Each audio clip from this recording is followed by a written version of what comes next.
All right, we're about to get started. Happy Saturday to everyone.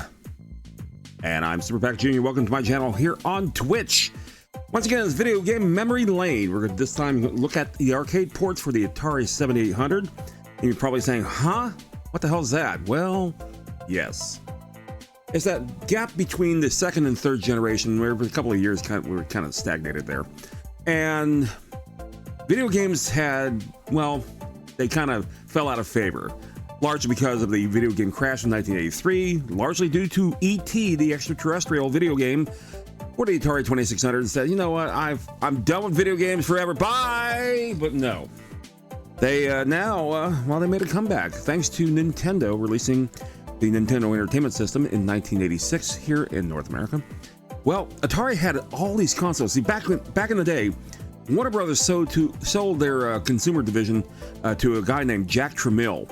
And he was like, no, we're done. We're computers all the way, baby. And, Nintendo came out and, oh my God, everyone just went immediately to it.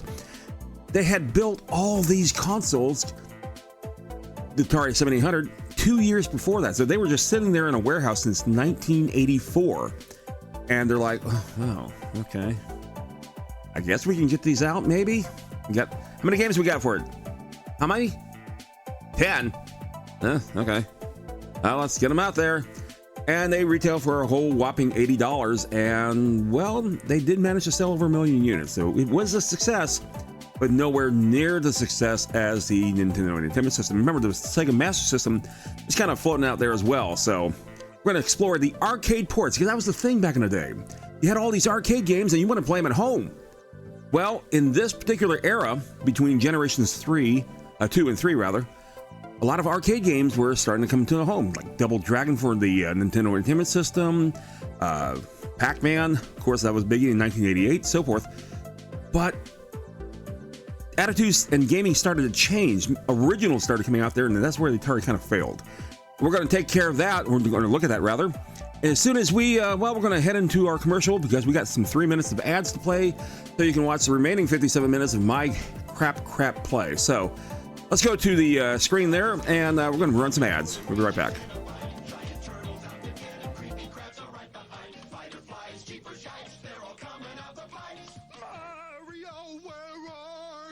Can't believe I'm running this. Mario Brothers with Mario from Donkey Kong, his brother Luigi, and lots of... Oops. Let's try it again.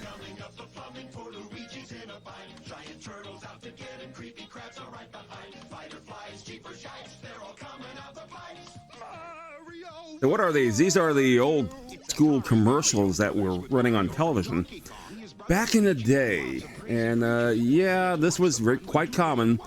They would advertise one game like Mario Brothers for the 2600, but they were actually showing the 5200 graphics.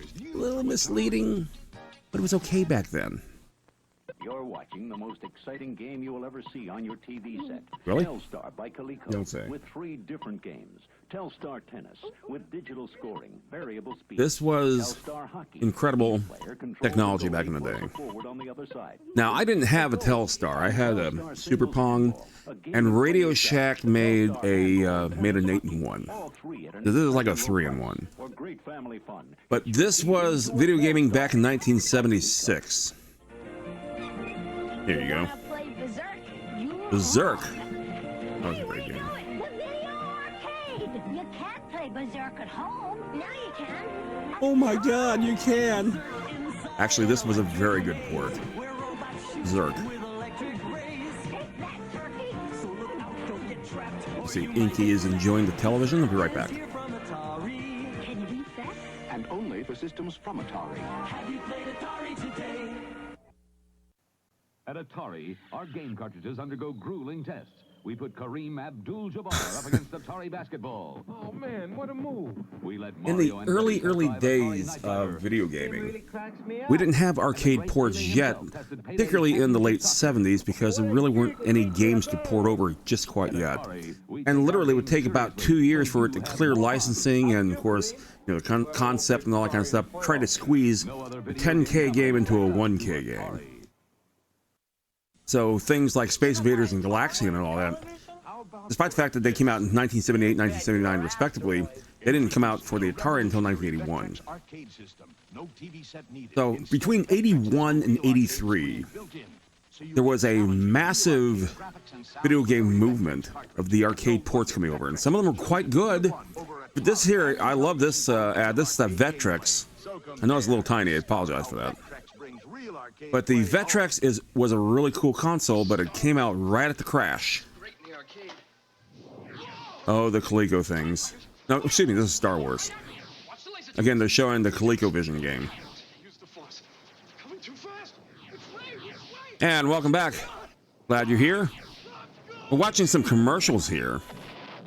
And it's funny how video games were interpreted back in the day. You actually see adults play with kids or adults play by themselves, like this gentleman here.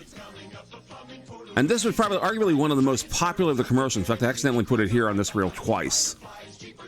And that is Luigi. Indeed. And as I was saying during the commercial ad, you would constantly see them showing one systems game, but literally advertising a different systems game. This is for the 2600. Mario Brothers, new from Atari. And they show you the 5200's graphics. Anyway, let's go ahead and get started with the game here. That's Jack Black, by the way. A young man promoting Pitfall. How about that? All right, so let's go ahead and head over to our own console over here. And we're going to take a look at the, you know, I didn't even start the timer. That's what I was trying to do initially. So where's my 2 hours? There they are. It is actually open. Okay. And there you go. Let's get it started now. Okay, so we're going to show some of the Atari 7800 arcade ports. Now, if you remember what Asteroids looked like, it was a black and white vector graphic game. Didn't look anything like this. And that's okay, because they had plenty of room to improve, especially on the graphics. But how does the gameplay is? The gameplay is pretty much simple.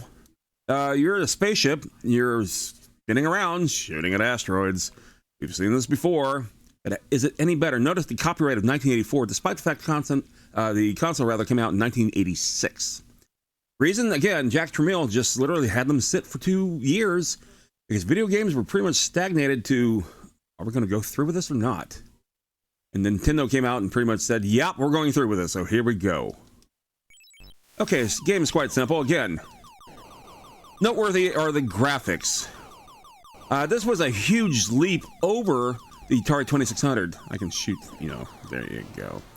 Was a large jump over the 2600's graphics, even though they were built virtually on the same style of hardware. But what was neat about the 7800, it was actually backwards compatible with the 2600. They just naturally fit in the slot just like anything else. You could even use their controllers if necessary, because they use the same serial bus. Okay. And this is one of those games I could just simply sit there all day. Now, one thing about the 2600, you had a lot of arcade ports. They were practically programmed by Atari. Well, the 7800 had to pretty much do the same thing because, again, the lack of third-party support. Third-party support was a little different back in those days. And when Nintendo says, you know what, we can rely on third-party support, and they practically did. Certainly they had their own games. That's true. They're arguably still one of the best, if not the best, first-party company. But having said that, a lot of these games, like this game, is naturally from Atari. So yeah, Atari probably should do a good job with it. They should do a good job with it, and they did. But games like Pole Position and Ms. Pac-Man and Robotron, they're made from other companies. But Atari wound up making their own ports for them. And again, that was commonplace back in this day. It wasn't until about maybe a couple of years into Nintendo where that suddenly was no longer the case. An extra life. My 10,000 point. Boy, that was fast. Now, this is just one of the few dozen games that came out for the 7800. And, of course, you know, being that this was probably one of their better interpretations. Because I would look at this game and I'd say, okay, I know it's asteroids, but it doesn't look like asteroids. But I do like the little bells and whistles they threw in there, like the craters and such like that in the asteroids themselves. Down to my last life already? My goodness. Well, we got a lot of games to cover. There you go. Good job.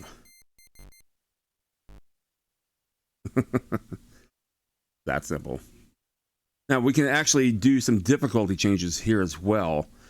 We played normal. That would be intermediate. Of course, there's novice. Means they're going to like be really, really slow and not going to throw too many asteroids at you. Let's go expert.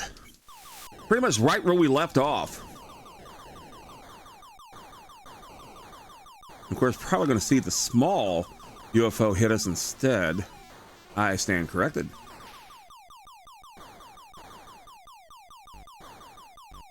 Now, this was a little different from the 2600, where you actually have more than one fire button. You actually have two.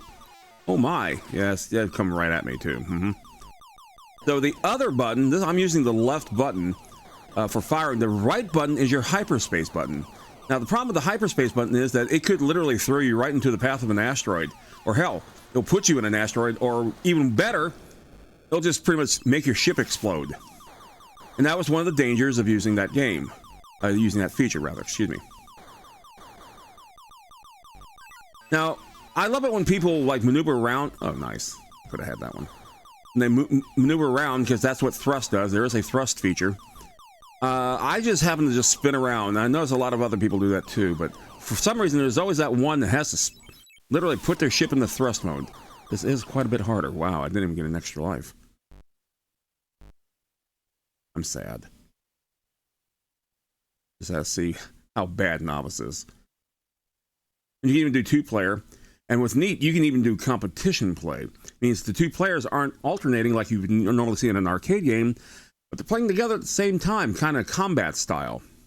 And of course, you can even team play where you're actually working with one another as opposed to competition play where you're pretty much trying to see who gets the higher score. Novice. Two whole asteroids. Like I said. And when they break apart, they only break apart into one piece instead of two or more. And that's it. Ah, okay. In the other games, sometimes they're represented by a teddy bear.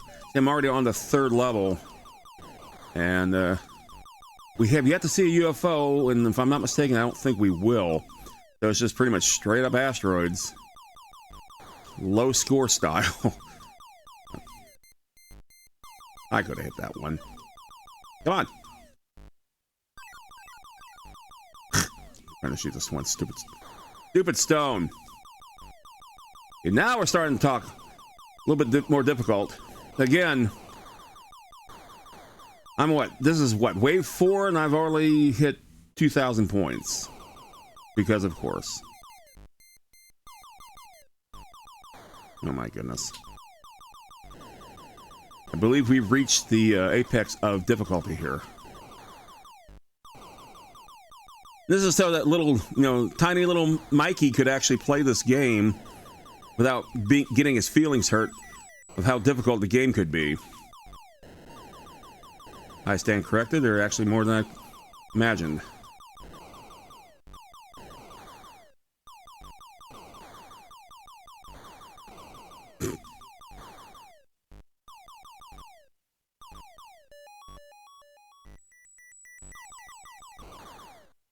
Yes, that is a Jaws-like theme that you would hear. It does get faster as the game progresses, but there you go. It didn't even bother spinning around.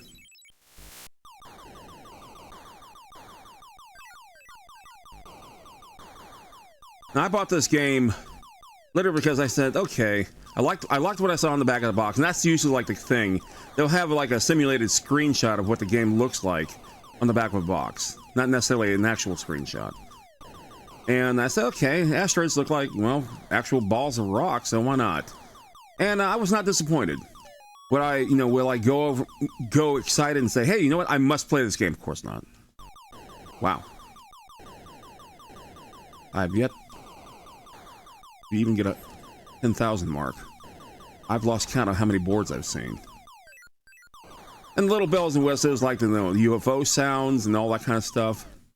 Star background, twinkling stars. Nice little aesthetics. Essentially, though, you're still playing a 1979 game. At least the colors are nice. Yeah, exactly. Hey, Vin, what's up? But for this is 1984 and 1986 time. I still don't get a. I will now. Hey, finally got an extra life. Yay!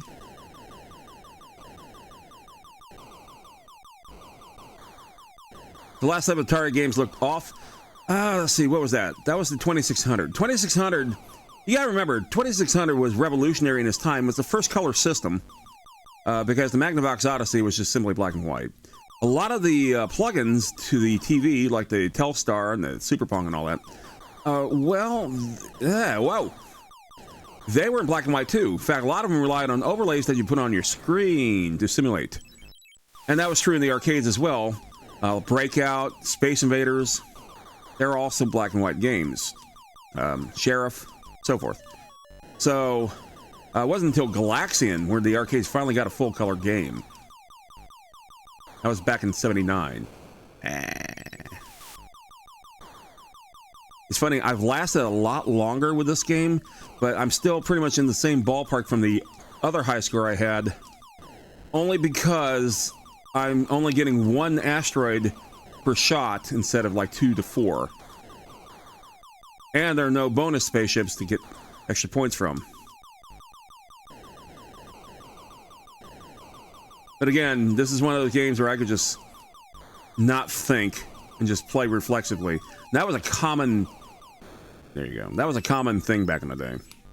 Asteroids! We're originally going to call this Deluxe Asteroids, but it really wasn't, because there is the Deluxe Asteroids out there. Or Asteroids Deluxe, I should say. But, nah. This pretty much is Asteroids.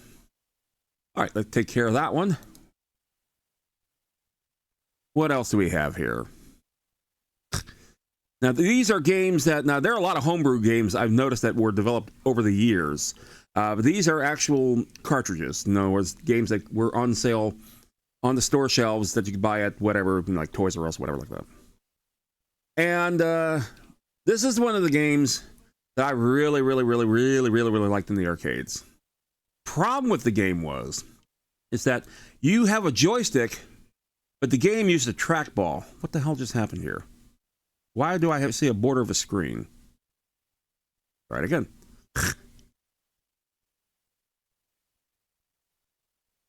Gotcha, okay. Now it's starting to work. And so, hey, that's great. They did make a trackball eventually, but it's not the same thing. Sadly. Now, what do I have to do? I have to hit the wrong screen. Whatever works, okay. And this is a game called Centipede. And Centipede was really cool. This is one of the greatest sounding games, in my personal opinion, of what video games should sound like. Unfortunately, this game doesn't sound like it. Alright, so basically you shoot down the centipede that's coming down you from top to bottom. And there are 12 segments, and all you have to do is just pretty much get rid of it, and you go to another wave. Something like this. The game is close. Here you can damage mushrooms, much like you did in the arcade game. You have your spider, that's variable points.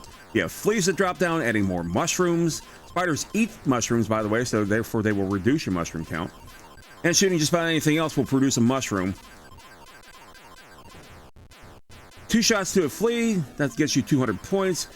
Heads are worth 100 points, body segments are worth 10, mushrooms are worth 1, and so forth and so on. Scorpions are worth 1,000.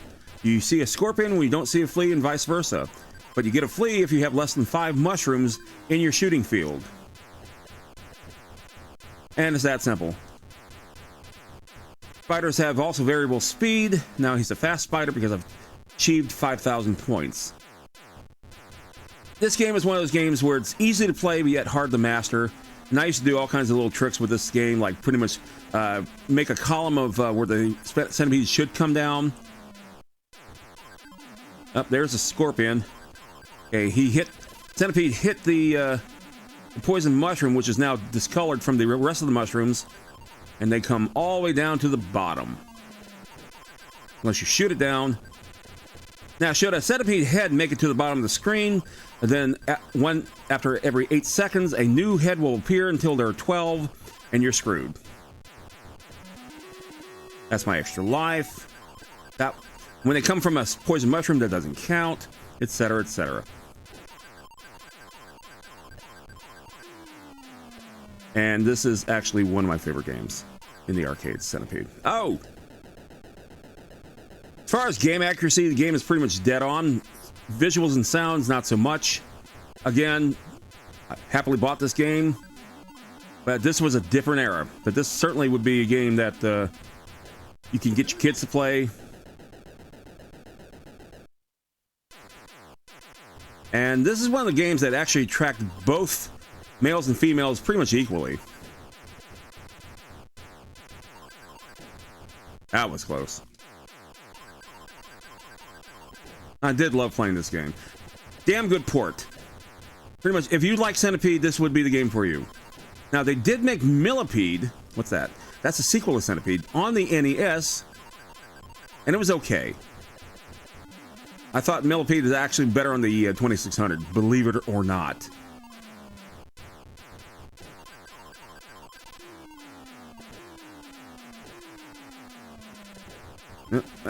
No, Scorpion. Okay, yeah, saw that coming. Got my extra life. Easy come, easy go. A lot of damaged mushrooms. 5 points for every damaged mushroom that's on the screen, or a poison mushroom.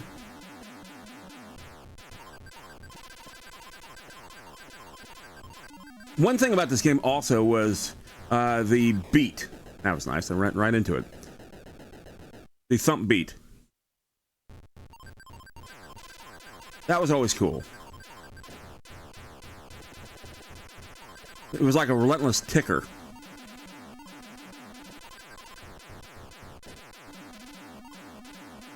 Ah! That's it.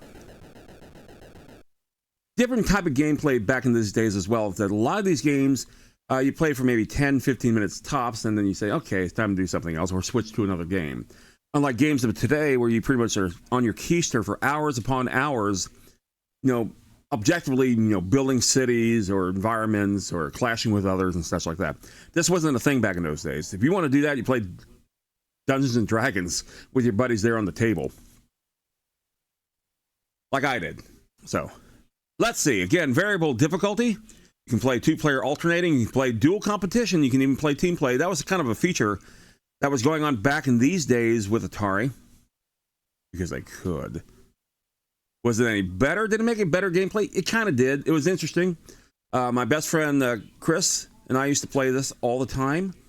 And, yeah, we would actually do the two-player because he and I both had 7800s. So, okay, so... Now, I have to admit, I don't know a lot of people who had the Atari 7800. Again, video games were kind of getting fresh back into the air again after the stink that the crash provided back in '83. Okay. Wow. This is expert level.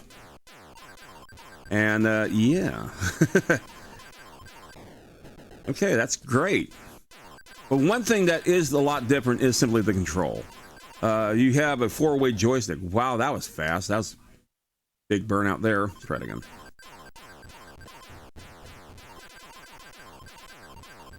And like I said, the trackball was fantastic. All the trackball was is just simply a mouse upside down.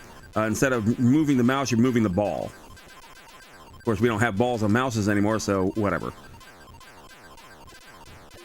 Or an XY controller. Wow, the fleas are coming down fast automatically. Holy cow. So, yeah, this is pretty much an expert level.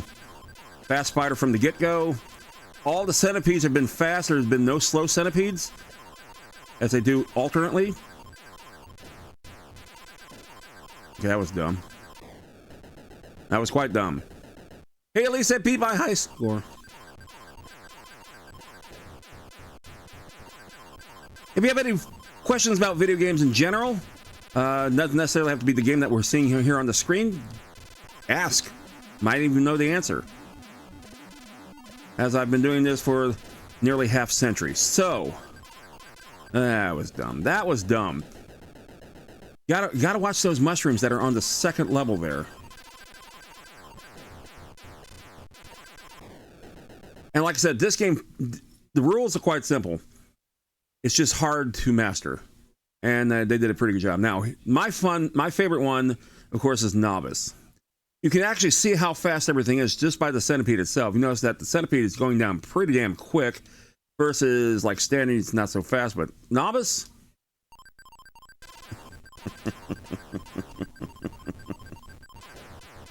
Yeah.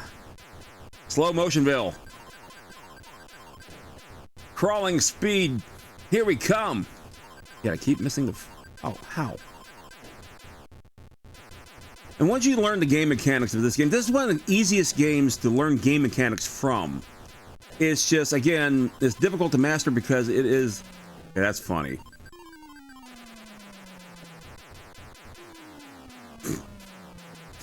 Because the mechanics here are quite consistent, because unlike other games like Donkey Kong and Pac-Man, where you actually have an influence over your aggressor's moves, Centipede not so much.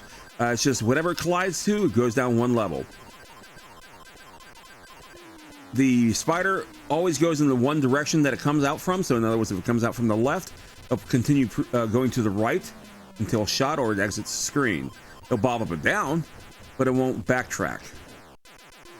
The flea will always appear if there are less than 5 mushrooms in the field, but it will not appear if there's a scorpion. They do not appear on the screen at the same time. So, you know, as long as you know those little nuggets of knowledge as far as how the game is played, you can do practically anything you want with this game. Now, this game, I have to admit, the Novice is well, incredibly slow. Slower than even I would like. I'm one with patience, but not to this degree. See, like I would put out little corridors like that where the centipedes will just simply have to come down. There's a scorpion. I was wondering where the hell you were.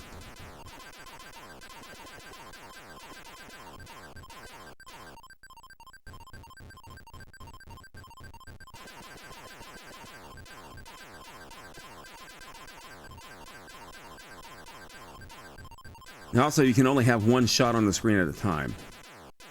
And all the games that Atari has ever made, and they have made a lot, this is probably one of their quintessential games. It's games that clearly identify as Atari. Centipede would be a good example.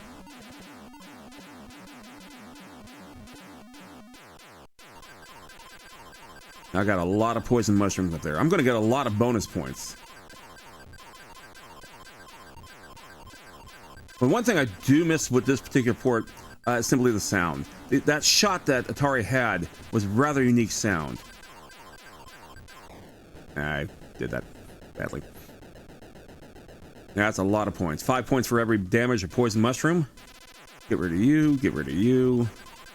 Let's see if I can get a fleet up here before Scorpion decides to come on down. Well, if I keep shooting Centipede, there you go. Hey, Flea. Only one shot, looks like. That might be a difficulty switch setting. Normally it is two shots, and I believe I have my difficulty on B for whatever reason.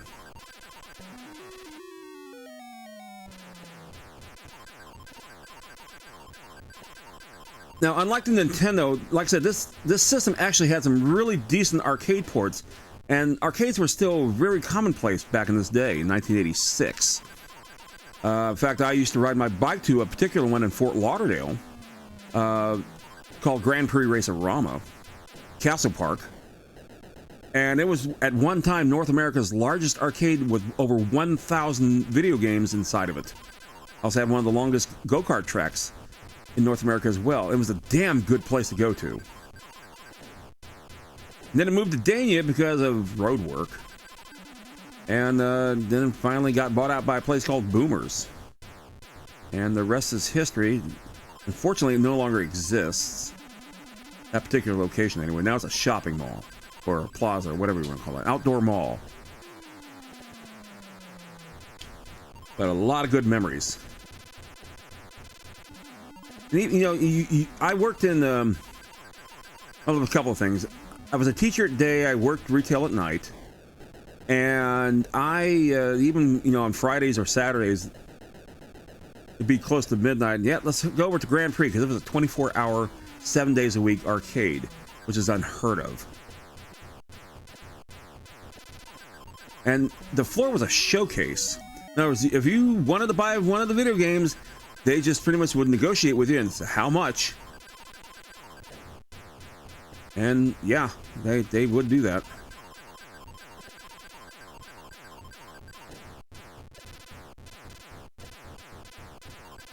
And one of my favorite games was Dragon's Lair 2. I actually beat it there too. And then one day it got sold. I'm like, where's my game? Oh, we sold it. What do you mean you sold it? Yeah, somebody asked for it. Frickin'. Why is the Scorpion the only thing that's fast on this? Now I have to be careful because I could play this all day, so I'm just going to kind of end it here because we got more games to play here.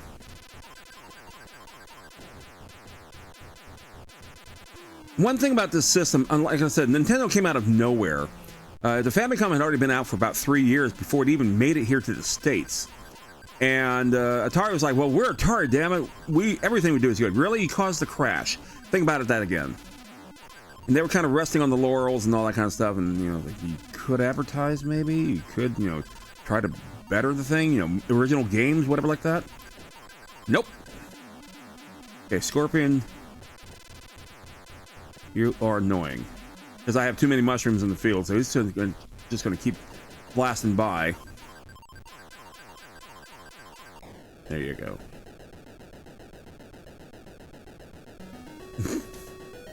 Forgot about that. About to end it. Hey, okay, we move on to the next. Nope, I got an extra life.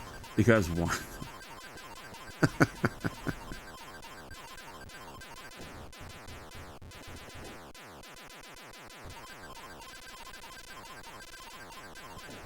Now, one thing I will say this, I wish they made a Defender or a Stargate for this. They actually made it for the 2600. Stargate for the 2600 was actually quite brilliant. It really did look and sound like the arcade game, I have to admit. But I would have loved it here because they also had two of the other Williams games that were immensely popular, Robotron 2084 and Joust. I'm going to actually take a look at both of those later on in the program, but again, they actually had versions of it better than the other consoles.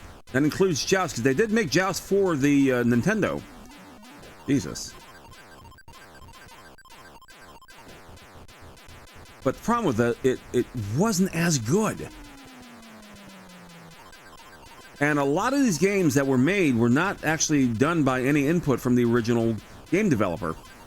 Like Ed Logg, who did the original programming for Centipede, did not program this game. But it's Atari, damn it. Atari makes, you know, their own games better than anyone. Don't know about that. Time Warner Interactive actually published a game called, Primal Rage, which was a fighting game using claymation like animals. And, you know, they had it for the Atari Jaguar. And you say, okay, this should be arcade perfect. It was not arcade perfect. Neither was the PlayStation by the time. The first time you got that was actually on a Williams, rather a Midway Classics edition. That would be the second one. But, yeah. Not quite. And so I would dare say some of the games on the PlayStation were actually better than the contemporaries on the Jaguar. Which shouldn't have been, but there you go. Although I did like my Jaguar, I have to admit. But I was so hardcore video game back in those days. I would have loved almost anything. 65,000 and change. Wow, and I wasn't even trying. Anyway, there's Centipede. We're gonna take a quick break. Put in a new game. Back in a sec. Don't go away.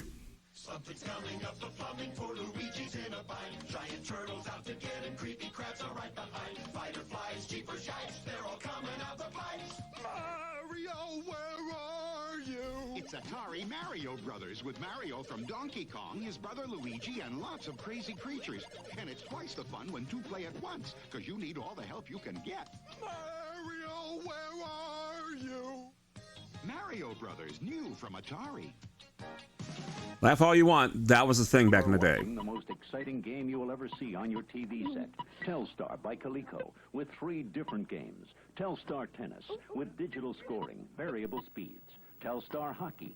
Each player controls a goalie plus a forward on the other side. Oops, a goal. And Telstar Singles Handball, a game you play yourself. The Telstar handball, tennis, all three It's okay, guys. exciting low It's prices okay. or great family Okay. fun. Hit your TV to a Telstar by Coleco. You wanna play dessert? Oopsie. Knock the headphone jack out, please. Back in a second. Arcade! You can't play Berserk at home. Now you can. Atari! It's berserk inside an electric maze where robots shoot with electric rays. Take that, turkey! So look out, don't get trapped, or you might get zapped. Berserk is here from Atari. Can you beat that? And only for systems from Atari. Have you played Atari? Been doing this for 2 years. That's the first time I've ever done that here. At Atari, My goodness. our game cartridges undergo grueling tests.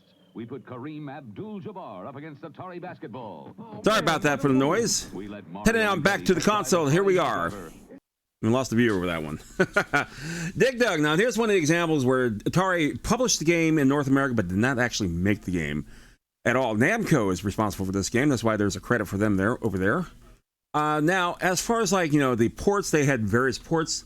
In Generation 2 were like the Atari 5200, 2600, the ColecoVision, the television, all that. So this is kind of like, wait a minute, whoa, this is an old game. You're right. It is an old game. But it's a good game. And this is actually one of the best interpretations. And they made it for like Famicom or Namcot, but it never got published over here. Bandai actually did produce Dig Dug 2, which was a great game, by the way. But the first one never made it over here by the people themselves, because Namco didn't have a presence yet here in North America until about 1994. So it was yet before their time. Let's take a look at the game. It's a little low, I do apologize for that. Game is quite simple. You want to get rid of these fellas, the Pukas and the Figars. You have your trusty pump and also rocks at your disposal. Get rid of all of them and move on to the next wave. Of course, you get bonus points the more you capture at a time. Gotta watch out for the Figar, though, because once he starts lighting up, he's going to let out a fire just like what you see there. That's bad news for you unless you like to be a little bit extra crispy. Missed him. I'm going to get my bonus fruit, though. There you go. As for, how close is this to the actual arcade game, is pretty damn close. It is the best port of this game.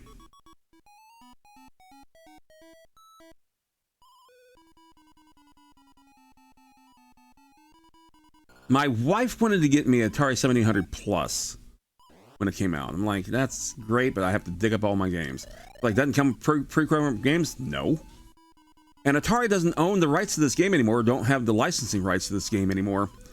Because, well, Namco does. Remember, they made their own presence now. Oh, that was a mistake. That was a mistake. Okay. Come on. Come on. What are you waiting for?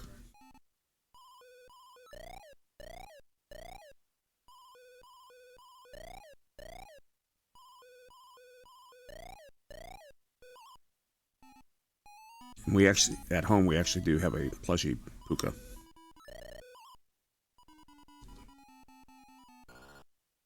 Get over here. Come on up. What are you waiting for? Oh my goodness. Really? Really? You're just gonna... Okay, about to say. Got two of them, 2500. Yes. Gonna release another one.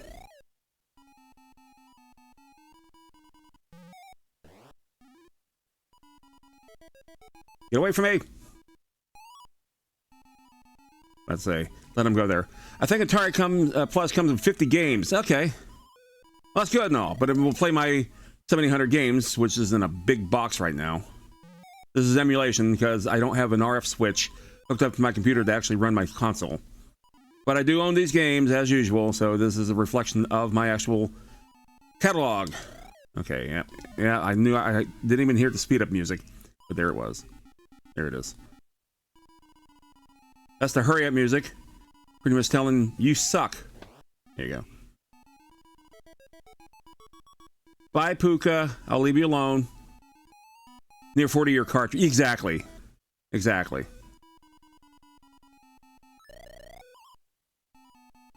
But it is funny to see these old systems make a comeback in some fashion. That's close. Give it a break, Figar.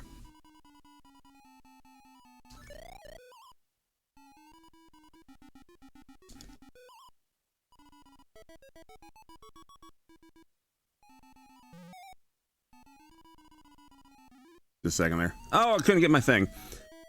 Didn't pick up the cabinet with the different games. Yes. No, I've seen the pics and all that. It's fairly representative of the 7800. Trust me. Like I said, I've had it since the day it came out, practically. I was stupid doing stuff like that. Wow. Oopsie. I will say this also, the game's difficulty does increase almost exponentially, it seems. As it wastes no time telling you to hurry up. Yep. Now the rock's gonna fall. There it goes. There you go.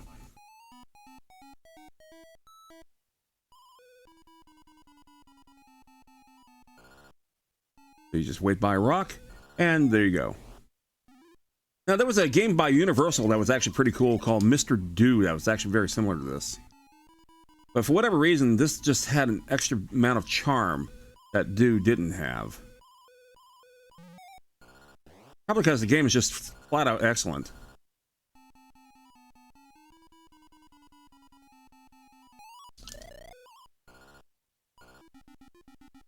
And apparently that fogger up there has a lot of steam to let go.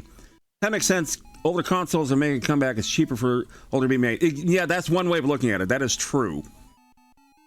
And us kids are no longer kids, and we got rid of a lot of our stuff. Wow. 6,000 points. Jesus. Yeah, he's going to breathe on me. Hey! Yeah, go away. I don't like you. And it's not going to show up on time. Nope. So, I mean, there's numerous factors involved.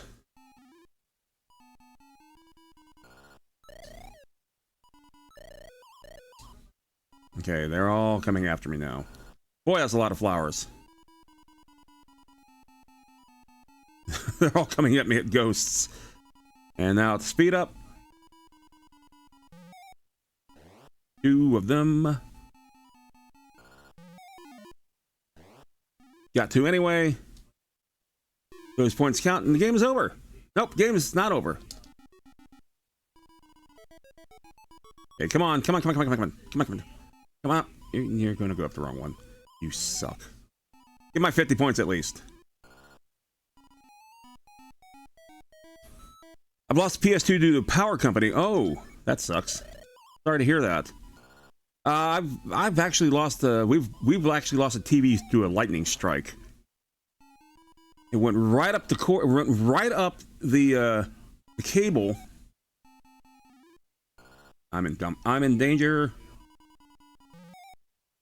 Got 2 of them. Perfect. A tomato. Finally got an extra life.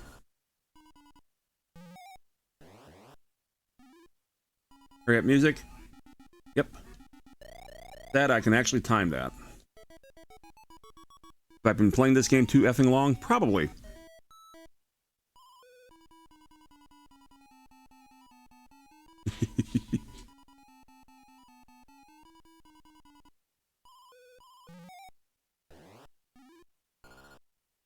Takes no time whatsoever. Only got 1. No, no, no, no.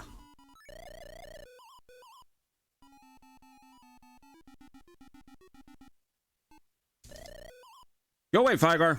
Go away. I lost my bonus. You suck.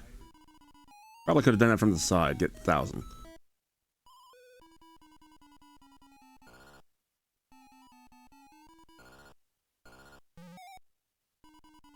Ah.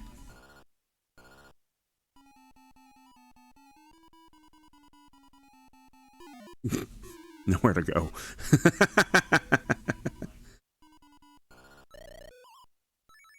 Yep, there you go. Excellent game. Perfect. That's Dig Dug. Now, again, various difficulty. In this case, you actually can go much further down. Where are we? You can do 1 player, 2 player. You can play normal level, or you can play teddy bear level. Here's teddy bear level. Now, the beauty of this one, I love the pieces. They had one for the Atari 2600 in the same fashion, But the two guys over there, you know, the Figer and the one Puka, they couldn't turn into Ghost in the 2600 version. Here they can. But I have to admit, this is like super oversimplifying the game. Oops. Sorry, guys. At least I got my 2500. There you go. That's it. And difficult. Oh. Same difficulty. One rock this time. That means I can't even get a bonus fruit because it takes two of them to make that, and I only have the one rock. So, well, if I drop the one rock, will it give me the bonus fruit? And the game, of course, says no. F you. You chose Teddy Bear, now live with it.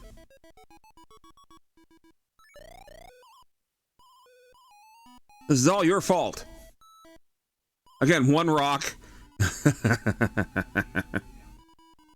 I'm like, why do they even put these levels in there? And again, that's for a little Timmy, if you will. Don't want to lose your game. There you go. And of course, it becomes a low-scoring event. Oh, wow, I got more than one rock. Yay. And see, I believe the teddy bear is perpetually the bonus fruit. I think that's one of the reasons why, if I'm right. Yep. And it's worth a whole 200 points. Woo, boy. I wish Xbox had the same naming as Atari because Xbox's series is dumb. Well, Atari had a thing with cats. That's true. You know, the Lynx to Jaguar. They actually had a sequel to this that was going to be called The Panther, but that got canceled. Again, why, you know, put a sequel to something when it didn't succeed? My 200 points. Ah! Fine. Let me see. Let me drop my two rocks here. So I can get my extra 200 point teddy bear. And you leave me alone. Okay, there you go. Serve you right.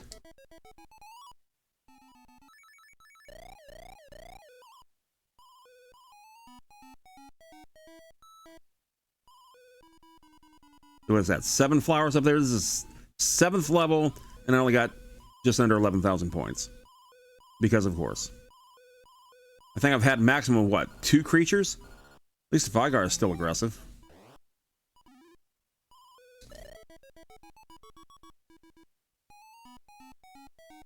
Anyway, that's Dig Dug for the Atari 7800. Okay, that's a trap.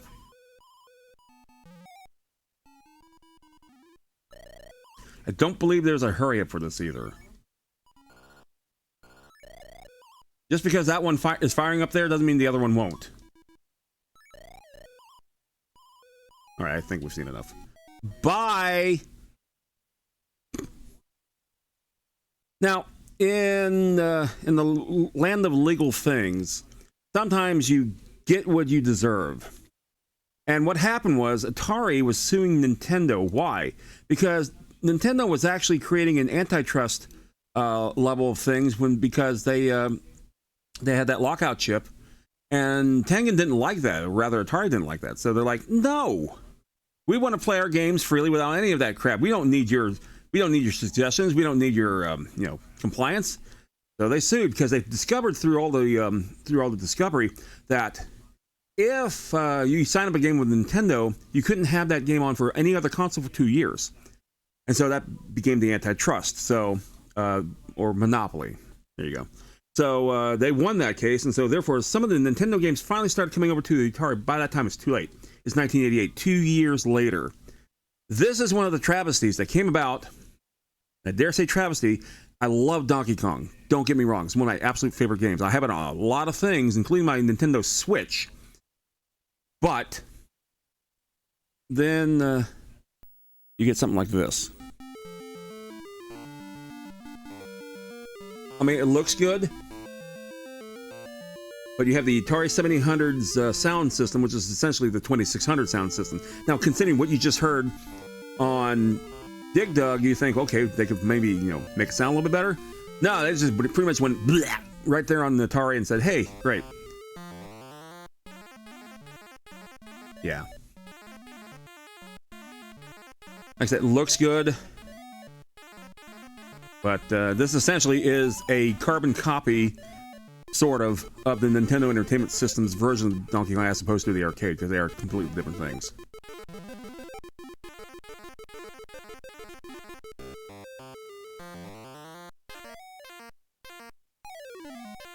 So the three first games that came out were Donkey Kong, Donkey Kong Jr., and Mario Brothers.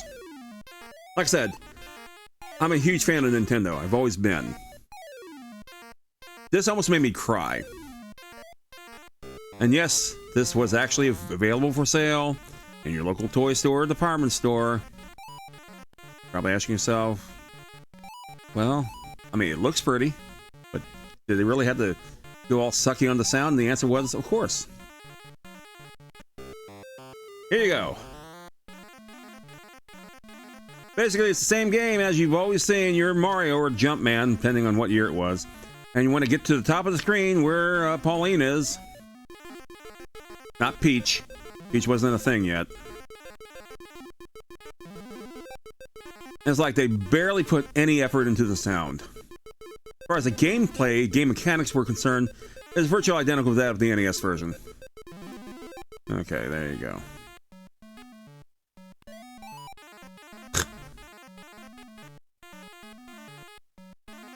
See that he already dropped the one barrel, so it's a little bit safer. And here, Mario is just a tad taller than he was in the NES version, so you actually got a little bit further in as far as smashing. I could probably do that here, actually, now that I think about it. Oops, he just dropped the barrel. Okay.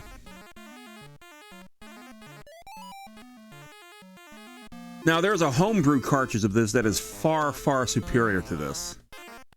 I did hit jump, didn't I? Yes, I did. Good job. Y'all didn't see that.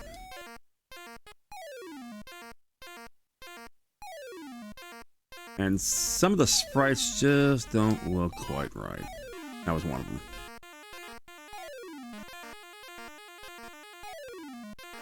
They were trying to coax that fireball down.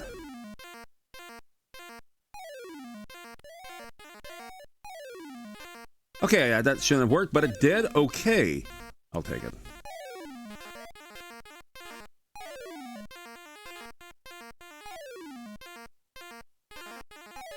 Again, it's like they put no effort into the sound whatsoever. It is somewhat cringe-worthy, excuse me.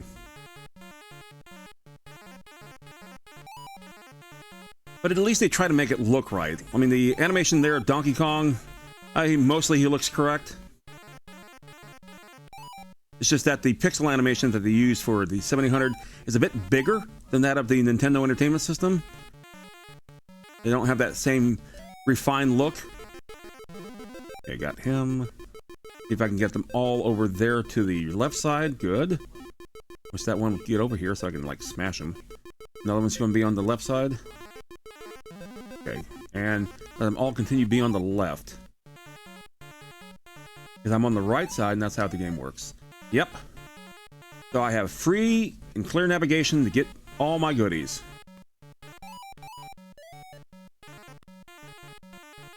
I have to admit, though, they're a little slow getting there.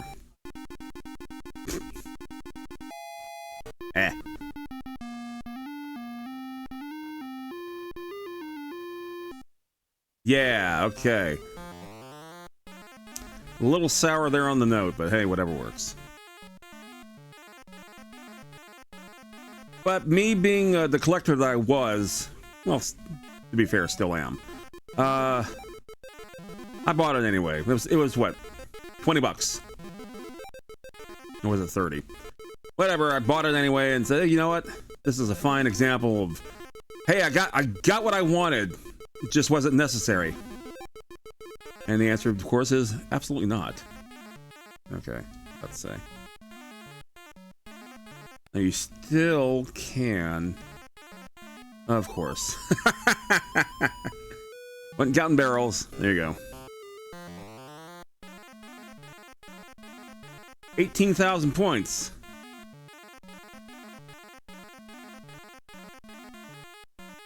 I grabbed the hammer. Let's get my 500 for each barrel. Which the scoring is not arcade. Arcade was 300 unless it was a blue barrel in which it could be 3, 5, or 800. Oh, damn it. But here it's just simplified 500. Why not? Split the difference. Okay, 20,000. I got an extra life out of that. Okay, let's see if I do it right this time. Really? I jumped. Well, easy come, easy go.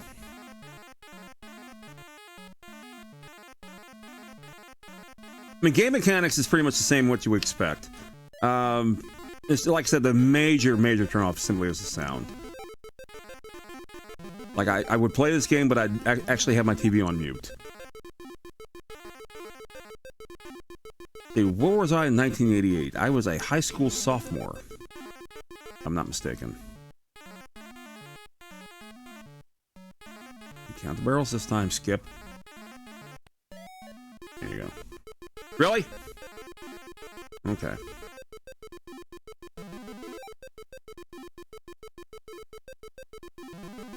Now, what's worse was Donkey Kong Jr.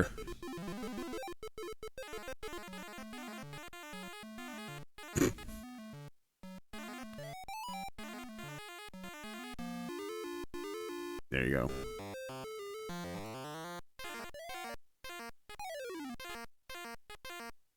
Like, could we bother kind of cleaning that sound up to make it sound like an actual melody? Nah.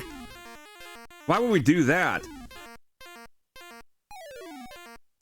And it's more like, why would I do that? Because they really didn't have teams making this for the 7800. Or like one person. And we'll do this one more round, assuming I actually live. And then we'll move on to the next game. So that's a decent arcade port. Problem with this, though, this is 1988. It was already available for 2 years on the Nintendo Entertainment System. The game itself is 7 years old by this point. And one of the big problems with the 7800 is that you have a different generation now of gamers. I mean, hell, you're in 2 different schools at this point.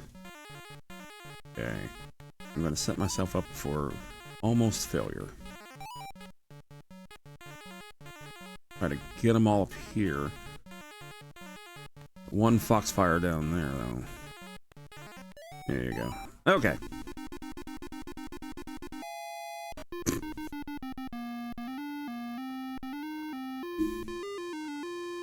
Oh my god. And that's Donkey Kong. And like I said, we're going to briefly go through the other two in just a bit. But quite frankly, yeah, they could have done a better job. I mean, just simply, like they show that they care for their gamers. But they didn't. That's all right. But the more important thing is, though, that they finally got the games available for other systems as opposed to just simply the Nintendo Entertainment System. One of the better games that did come out for that was Double Dragon. Double Dragon was actually released by Activision for the 7800 as opposed to Trade West, who did it for the Nintendo. And they actually tried. They did a great job with it, matter of fact. But, again...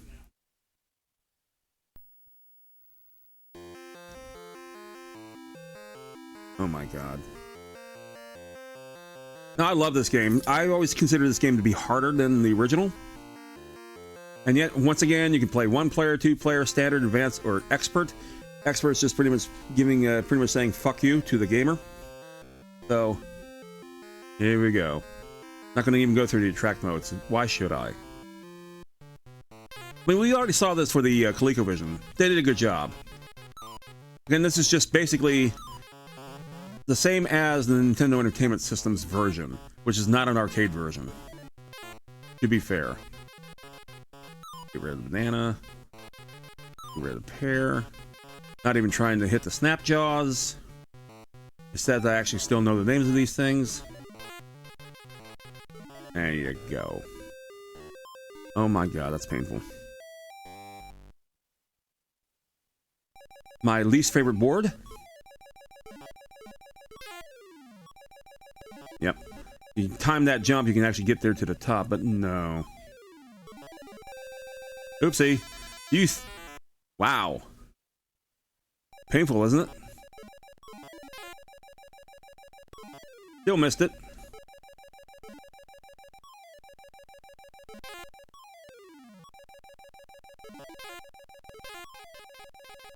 Now on the Nintendo version, I can actually make that jump properly, but for whatever reason on this one, I can't seem to do that.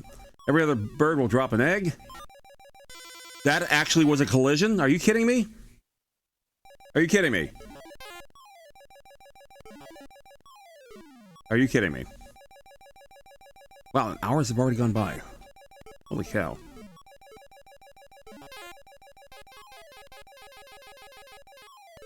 Yeah, there's the egg. Okay.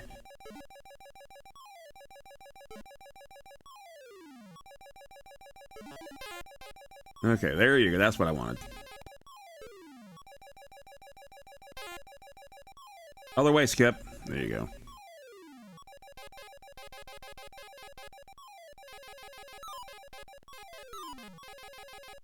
Can't believe I'm actually engrossed in this. Now, see, that didn't collide, but the other thing did. Really? Fine. My favorite board's coming up, actually.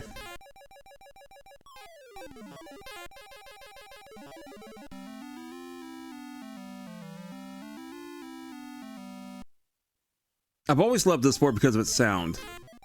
And things that it doesn't sound like this at all.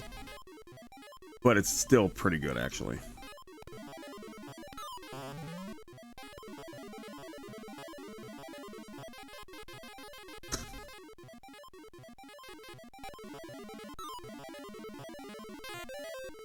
I have to be careful because I only have the one life, and I do want to make the next board anyway. For whatever reason, it's 20,000 points for an extra life, even though the original was only 7.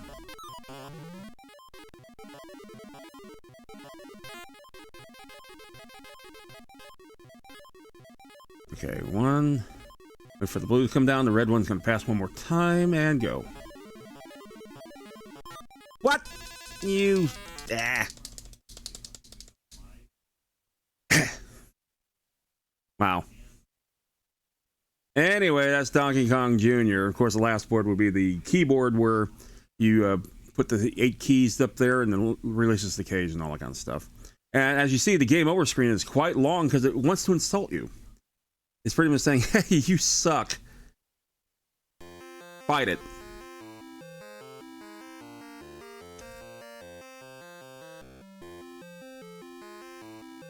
I mean, this wasn't bad. Don't get me wrong. It was not bad. Just wasn't great.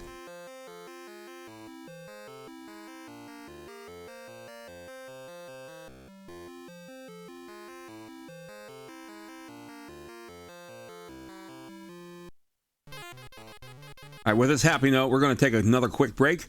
We're in the second hour of our show. Hey, I'm Super Pac Jr. Welcome to, well, retro gaming galore, video game memory lane. We're talking about the 7800's arcade ports, and we're going to go right back to commercial in just a second. Well, not those commercials, but you know what I mean.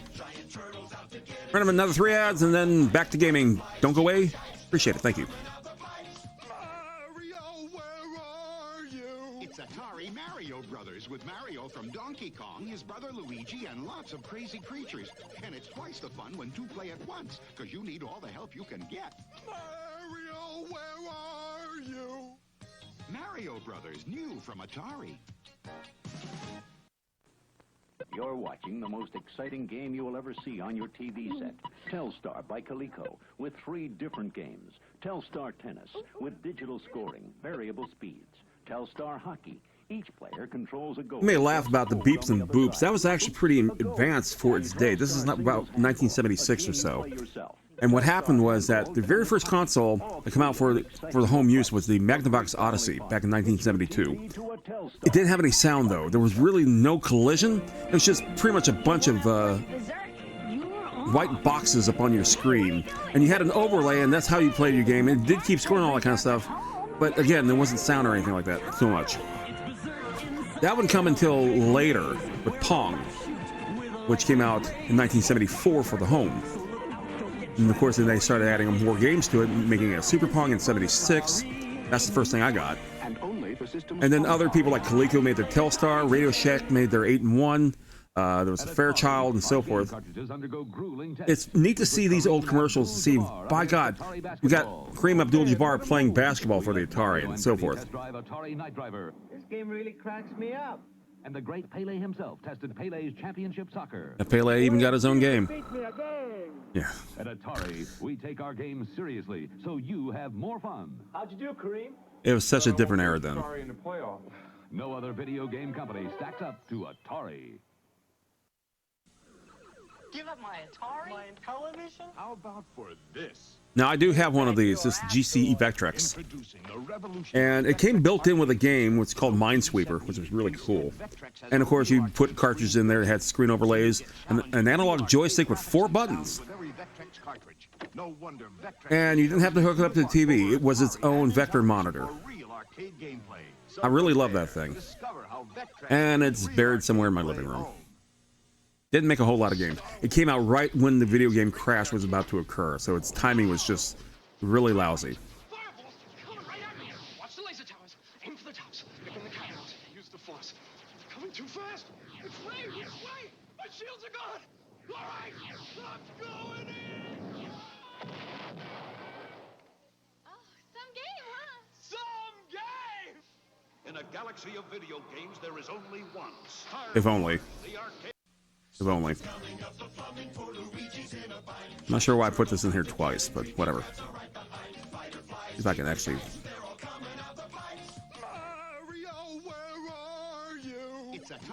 See if I can actually make this a bit further up. Hang on. Okay, time is up.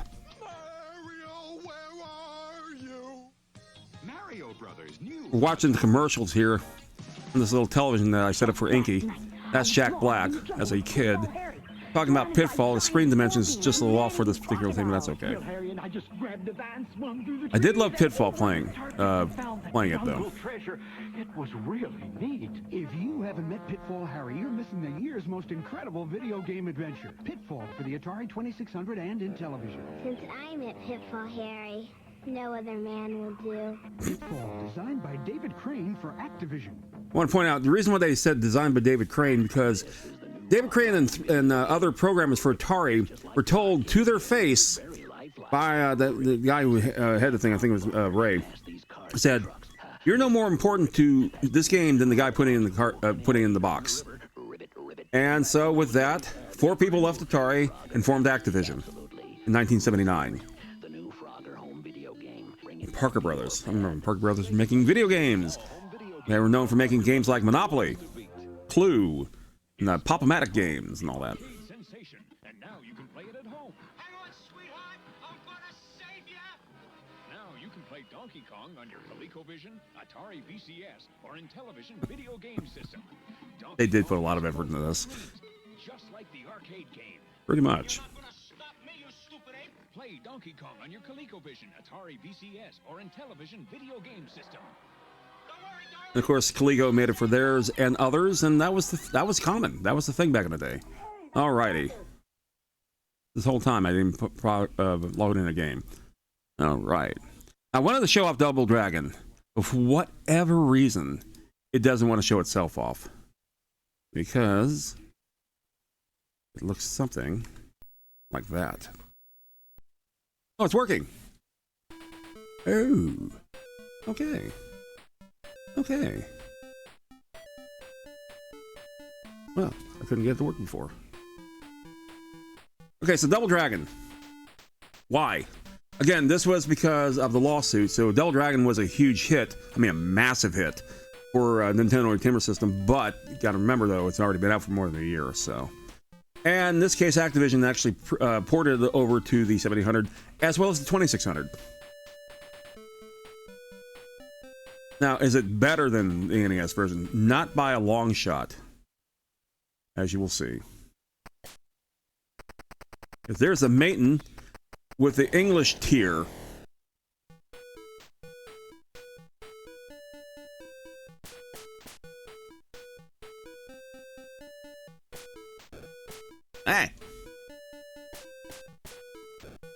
But if you didn't have a Nintendo Entertainment System, that was often the case. You know, you got something for that system because you didn't have the system of choice. I have to admit, this was actually harder than the NES version.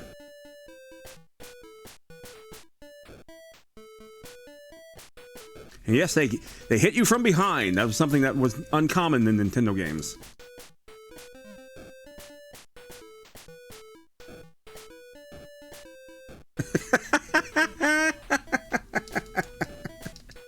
Not even giving me a chance. As soon as I get up, boom, boom.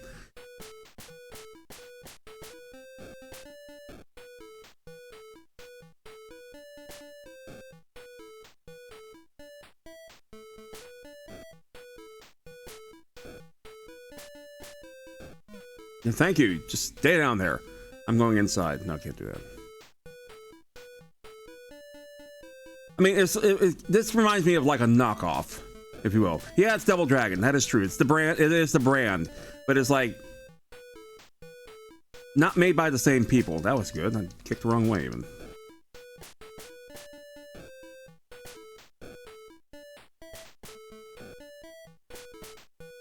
Yeah, now I'm surrounded, being attacked. I don't plan on getting far in this game, just for the record, because we've got a ton of games to play today. Excuse me. Ah, that's it. Nope, one last life.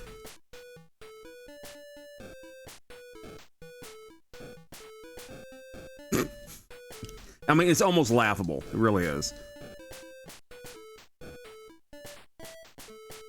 This is back in the day where disposable income was a thing, per se.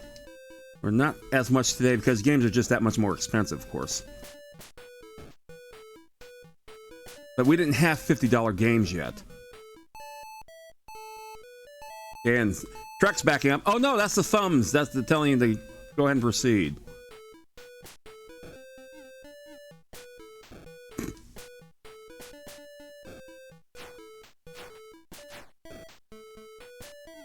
Okay, there goes the whip. I'm down to my last speck of life. Oh. Apparently that was a scream. They cost 70. I know. I'm often astounded how much games cost these days. Ah. That's that's it. Oh man. Yeah, $50. They cost some of these days. Yeah, that's true. I'm astounded by that. To be fair. Scoop Moto. Okay, so I can buy my Volkswagen Beetle over at Scoop. Absolutely not.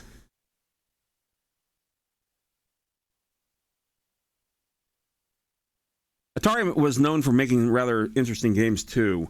This game here didn't appear really on anything else other than the Atari XL computer.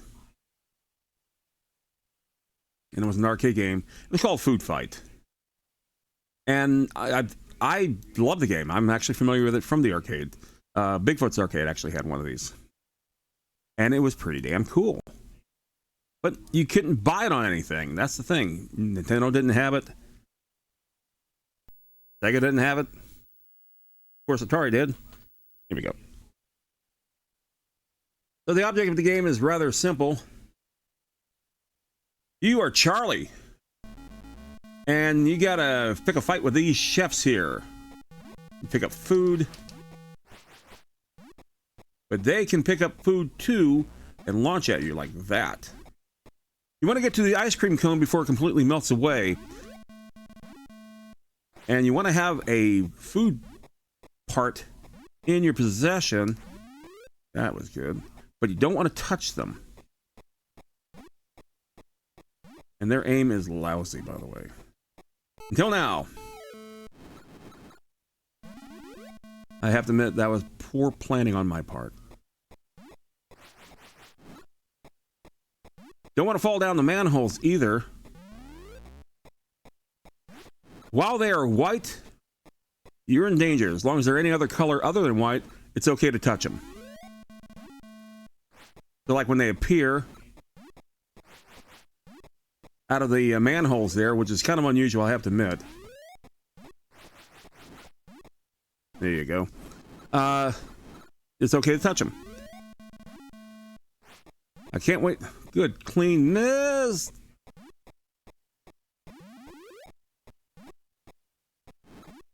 Yes, they can hit each... Oh, I got hit. Yes, they can hit each other, too.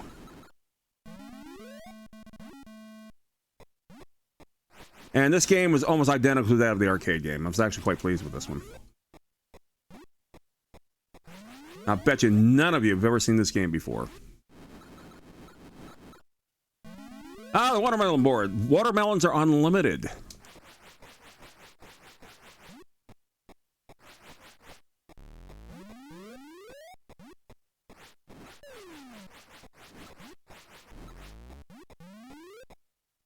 I might get a replay from that one. I did. They even kept this in there.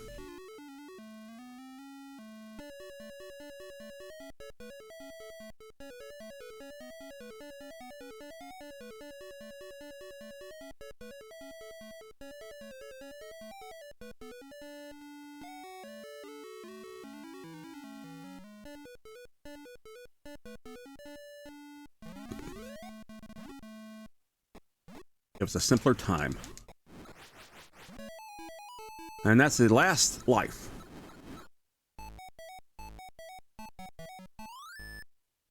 And as silly as this sounds, this is actually one of my favorite 7800 games. It's just that stupid. There you go. And this is gonna be brutal.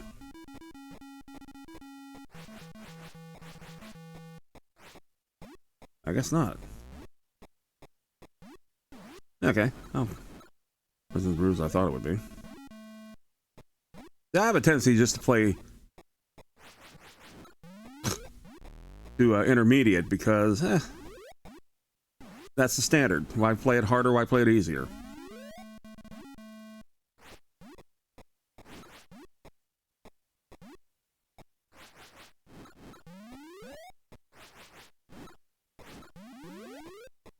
Why right in front of me? And they're subject to the same rules you are, which is unusual for games. In other words, they can get hit by food from one of their own. They can fall in the manholes just like you can. Made this game kind of an interesting game. Yeah, I'm about to make a critical error. And I did. Oh, but it's the watermelon board. That's fine. Not so much an error. Really? Yeah, I made the error anyway, because I'm that bad. Right in front of me, too. Perfect.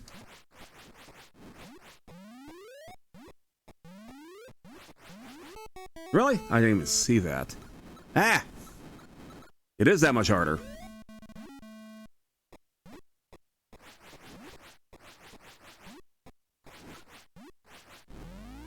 When I first saw this game, and you know, this is an actual game. Yes, there are actual people involved with this.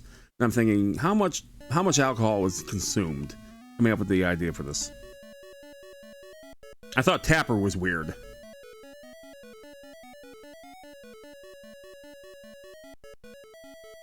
There you go.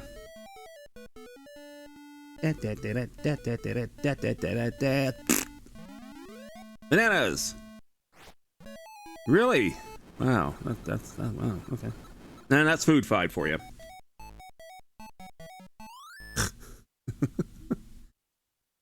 Don't laugh. I love that game. As dumb as it was. Dumb as it was.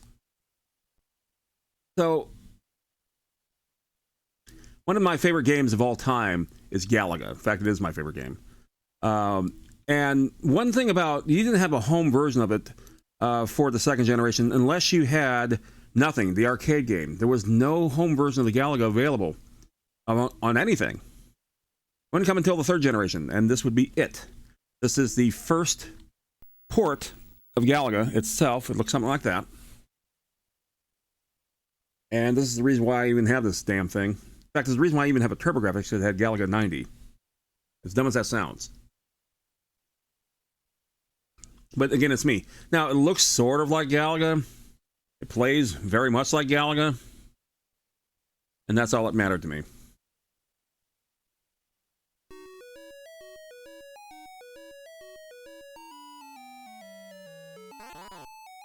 And you've heard a couple of my streams where my phone would ring and because I have it in my shirt pocket here. And it's like, why is your ringtone Galaga? That's just my general ringtone for, I have no idea who the hell you are. It cuts through the air.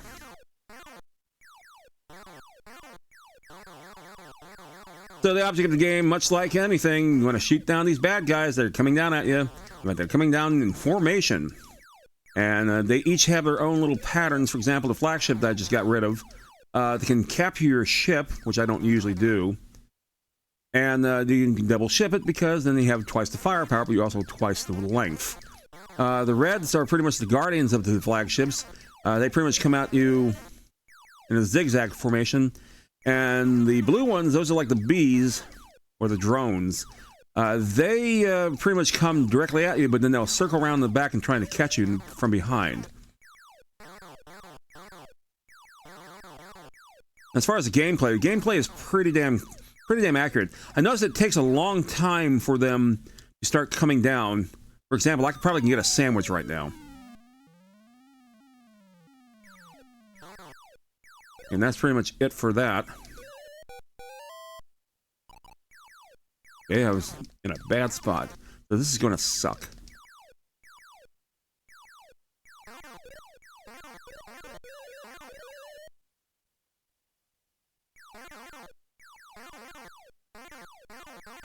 Okay, that wasn't too bad. I think I'm on the wrong side, just off course, yep.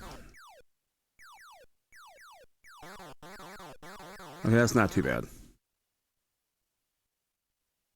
And it takes about 3 years to tabulate.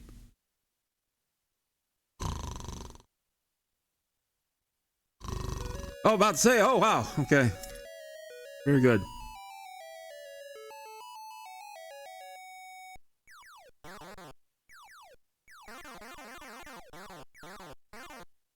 Like I said, you didn't have too many choices when it came to a port of Galaga. Nintendo would get theirs a few years later under Bandai, back before they merged with Namco, which was quite excellent. They even made one for the dreaded Game Boy, which, well, insert your own joke, I guess. I don't know, but again, it wasn't a common clone game, unlike some of the others. Now, Galaxian, wow. Galaxian did have a few ports, particularly for the 5200 and for the 2600 and the Coleco. They're coming down in pairs. I missed both of them. Good job. All right, there you go. Link, link.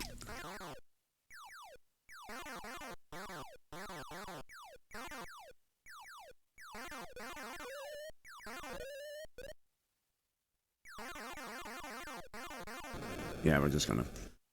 Oopsie. And having played this game since its debut, I can't complain about this particular port. It's just really good. It's not as quick, which is surprising. Oops. It's not as quick as the actual arcade game. But for what it's worth, it's worthy to have.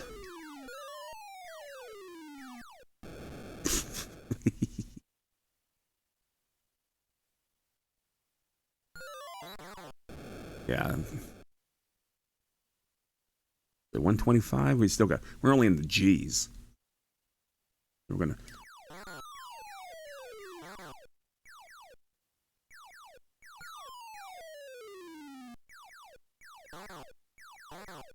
All right. And 6 is coming up. Oh, go away. And when the rules are pretty much the same as they were in the arcade game, where, for example, if you shoot the flagship while it's in flying, the rest of the Galagans, if you want to call it that, stop firing at you for a bit and salute to their fallen leader, etc. It sounds like a dumb rule because it is a dumb rule, but whatever. You think they would fire more in retaliation of their lost leader, but nah. And that's that. And let's see what my percentage was. Probably quite low. 43%. Yeah, that's a bit low. Not too bad. Like I said, darn good port. for what it's worth. I enjoyed it. All right. Bye, Galaga. It's been fun.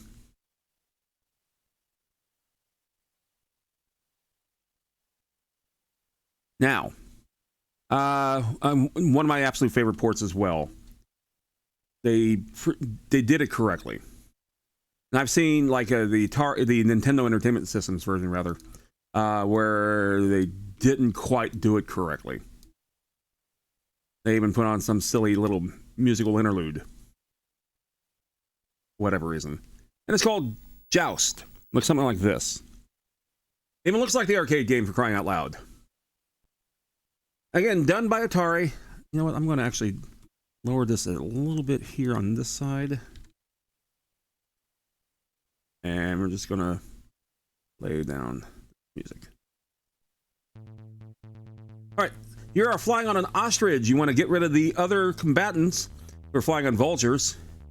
The red ones are fairly easy. The silver ones, not so much. The blue ones are hard as hell. And of course, you have the damn pterodactyl that likes to throw up in your face there. Second. Let me move that for a second. There you go. So I can see all the buttons. There we go. And that's about it. You move by flapping. By repeatedly hitting the fire button, or the flap button. And as far as conversion, or rather ports, oh, good job. If you lose your life, you still get 50 points. This is the best port made. You can even do this. The belly flop. Catch them while in the air, you get a 500 point bonus. And they increase in value as you collect them. The eggs.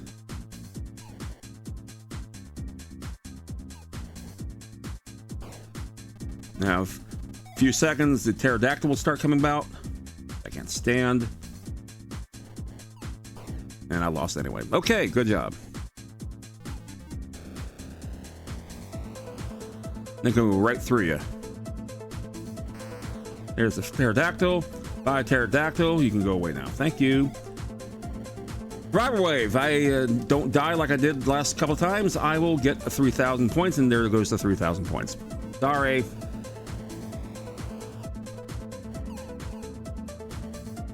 Anyway, for what it's worth, damn, I suck.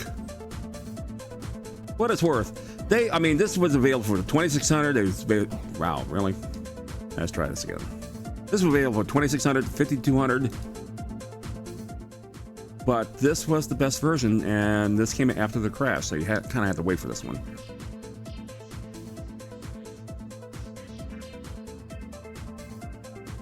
All right, let's go. Preparing the joust. I am buzzard bait, indeed. Now, Chris and I used to play this game all the time as well. This and Mario Brothers were two of our favorite games to screw each other over with.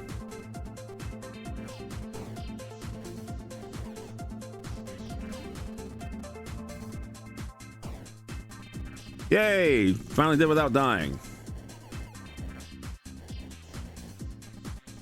Got the least amount of points I could have gotten, 3,000.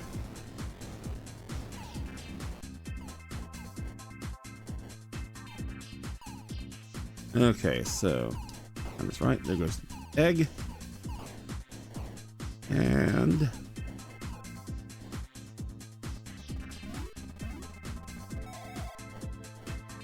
there you go. Okay, now the two little sides are going to start going away. And the next wave of lava trolls is going to appear. Which is a big red hand that comes out. Oh, dumb. Couldn't get up fast enough.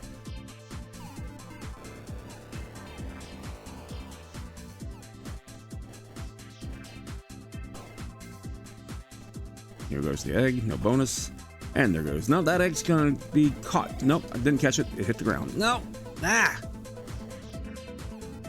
Again, this one's one of the fun games. It's fun to play, but hard to master. And that egg's going to go bye-bye. Okay, now the lava troll is there. And then when you see some of the combatants there get a little too low, they're going to wish they hadn't. You see a hand reaches up and goes and gets them.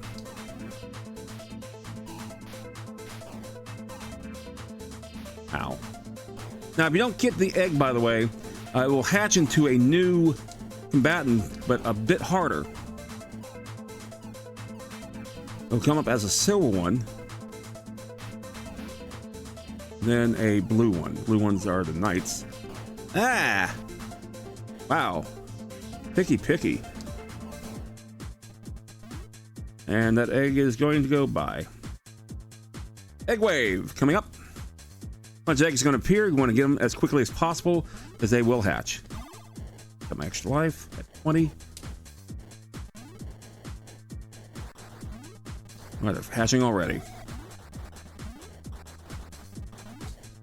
And there's the knight waiting for its vulture. Too bad. So sad. And one of the things collapsed. Oh, noes. Now, they did make a sequel to this, which was rather interesting because A, it was a vertical-based game instead of horizontal like this one. Oopsie. And, a little higher. Nope, get a little lower. Nope. Called Joust 2. Tournament of Fitness, I think. And it was interesting because you could turn into a horse, for whatever reason. But you were a lot slower, but you were much more sturdier. You know, I'm waiting for the pterodactyl. That simple. I know it's coming. There you go. A little bit lower, a little bit lower. Nope. Ah, couldn't get him. There is a way to get him, by the way. You have to have your lance go right into his mouth. That's Joust. Like I said, a lot of fun. I enjoyed playing this. Chris and I did a lot of, well, hell play. And why not? I'm going to take a timeout for real fast, and we'll be back in just a second. Don't go away. Appreciate it.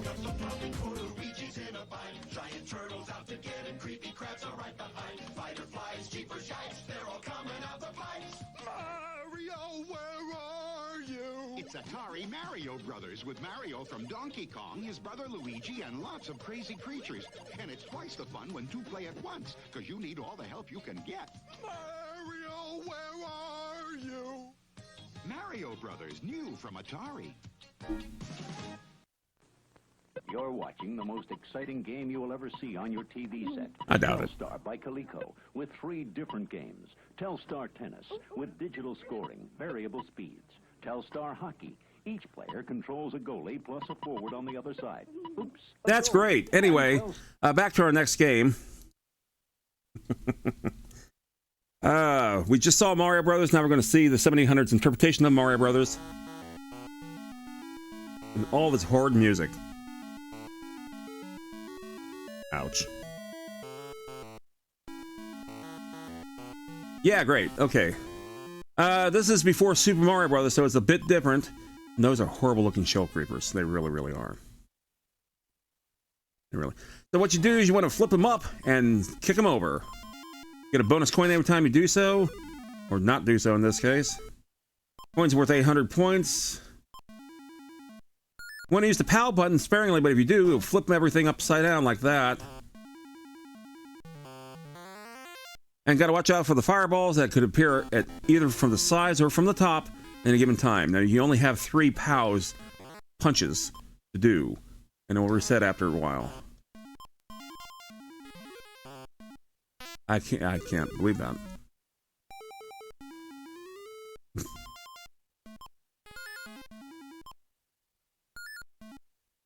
And when they collide with one another, they will actually go in reverse direction. The green fireball is supposed to be... Yeah, I knew I was going to do that. Really? Again, another game where they said, you know what, screw the quality, let's just get it out there. This is based off the NES Mario Brothers. Now he's purple, that means he's also fast. Last one remaining gets that kind of treatment. The fireball's going to start appearing here in just a second, I imagine. Or maybe not.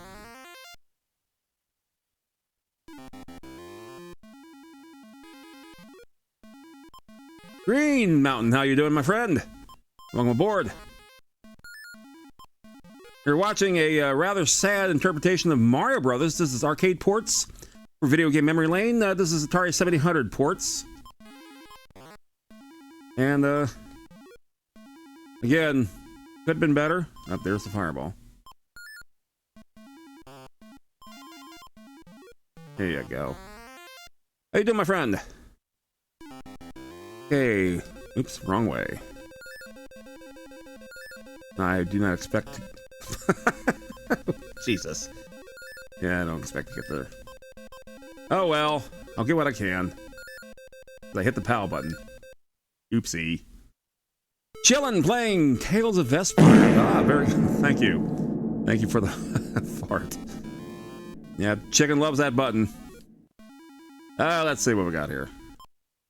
These are the crabs, or the sidesteppers.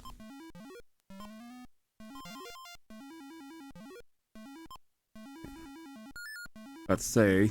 Takes two of them. It takes 2 times to hit them. One makes them angry. One makes them upside down. I landed right on top of the fireball. Because I have that kind of skill. Good job. Red fireballs are worth 1,000 should you be able to hit them from underneath. The blue or green, as in this case, are 200s. Yep. Misplaced. You heard chicken, did you now? I don't know what you're talking about.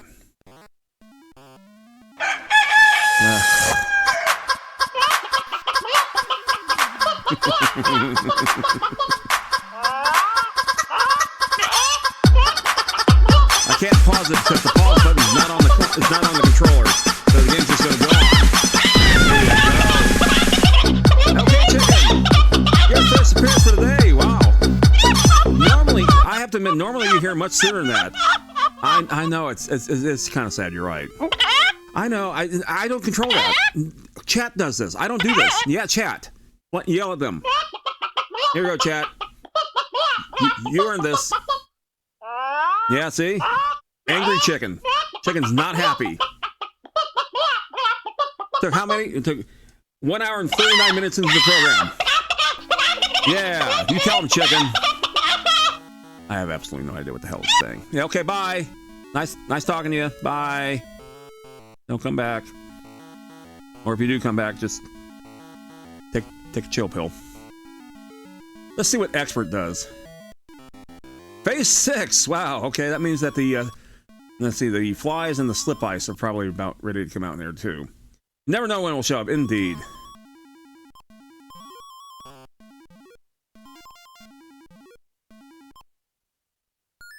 There you go.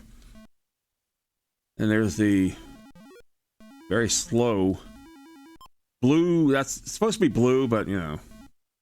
At least it's not a baby shark. That is true. At least it's not baby shark.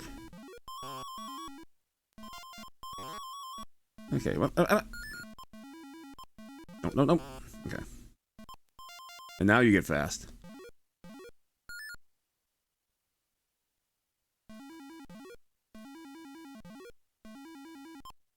This is like a very tame version. I've played Mario Brothers 2 where it gets like super ridiculously hard, thanks to slip ice and all that. And this is supposed to be the expert level, but yeah. I mean, we are up to the flies. I believe the slip ice already made their appearance.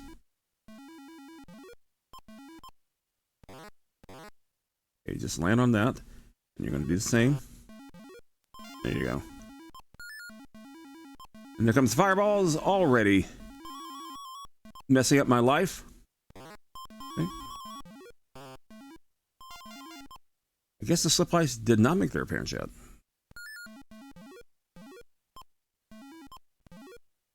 Don't flip up yet. There you go.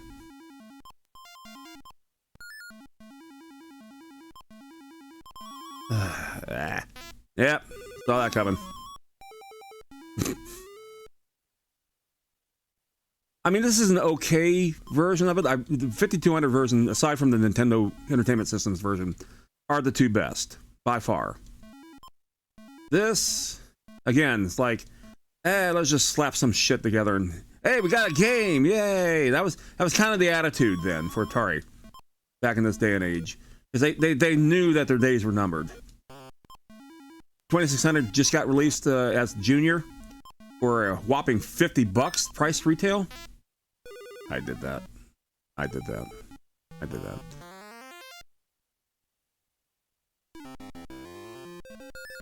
Yep. I did it again. Stupid. Can't believe I will get it this time, though. 2.5 seconds left. Listen to the music.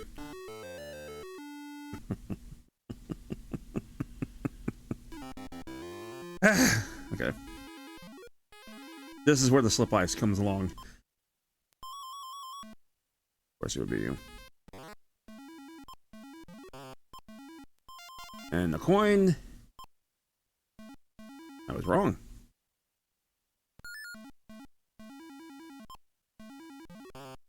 Up there's the slip ice.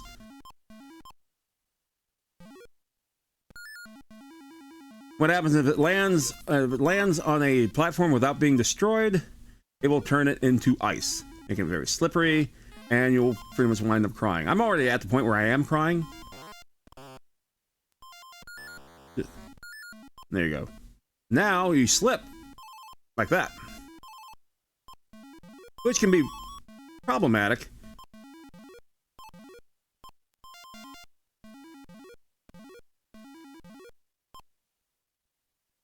There you go. You can have that one too. There you go.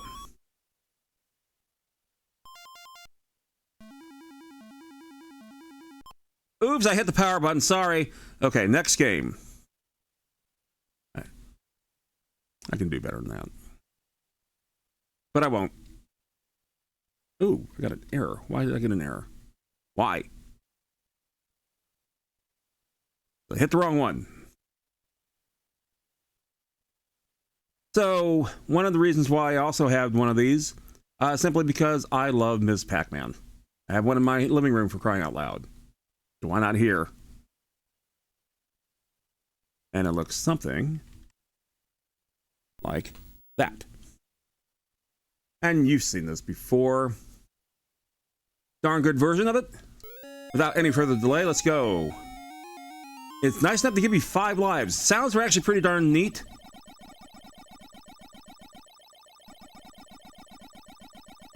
It was actually programmed by the same people who made Ms. Pac-Man in the first place.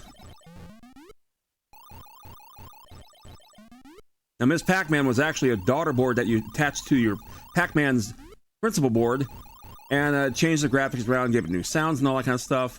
And you can even buy a Ms. Pac-Man conversion kit for your Pac-Man cabinet. Or you could buy this one.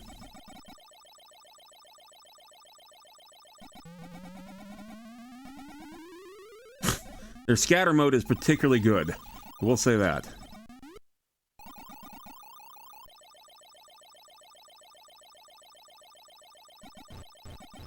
And what's neat about this version, you can actually start right at the hard level, the banana level, as opposed to the cherry level, which we are currently on. Sound effects are pretty darn good. Gameplay is excellent. It's exactly what I would expect from a Ms. Pac-Man. Far superior to that of the 2600, even the 5200 version. But again, we're now entering a new generation, Generation 3, and we're still playing Generation 2's games, and that was kind of part of the problem with this thing. But I loved it anyway.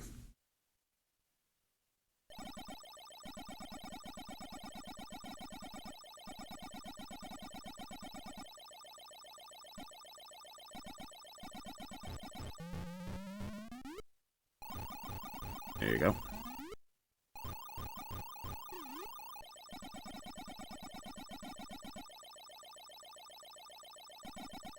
Now, I'm not going to play throughout the entire game. I've been playing this game, again, since its debut. It's exactly, like I said, as far as Ms. Pac-Man, it's exactly what I expect. Oops. Didn't go up far enough.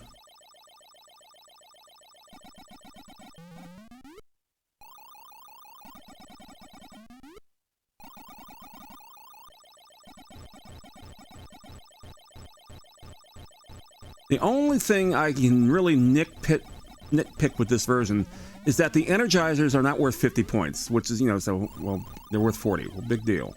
Yeah, it is a big deal. It has to be perfect. Damn it. But no. Yep, and even had the intermissions.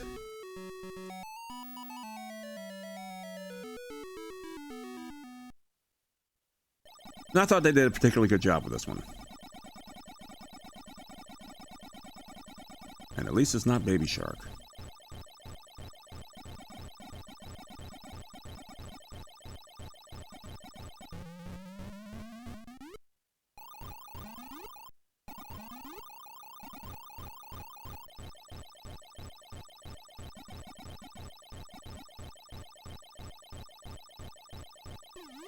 Don't ask.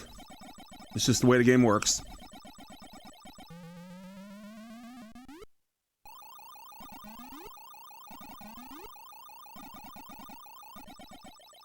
Know your game mechanics, you can do virtually anything. Sadly, that's kind of where I'm at with this game.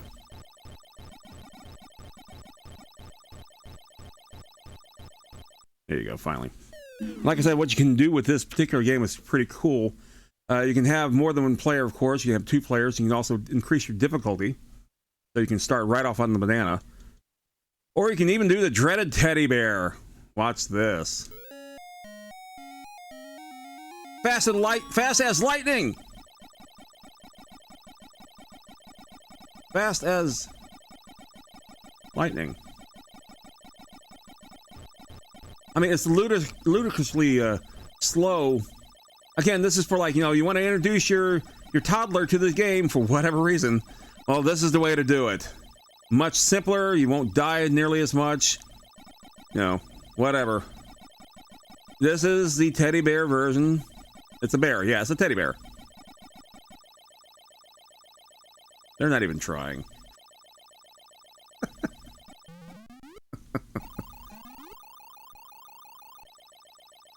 You're supposed to be faster.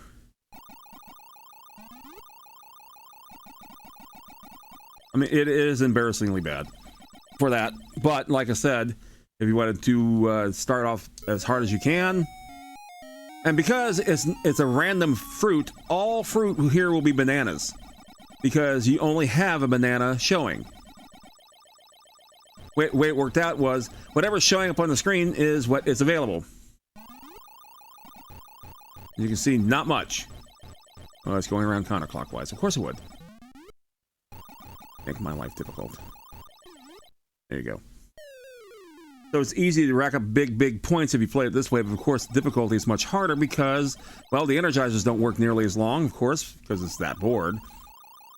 And it's much faster all of a sudden. Good job.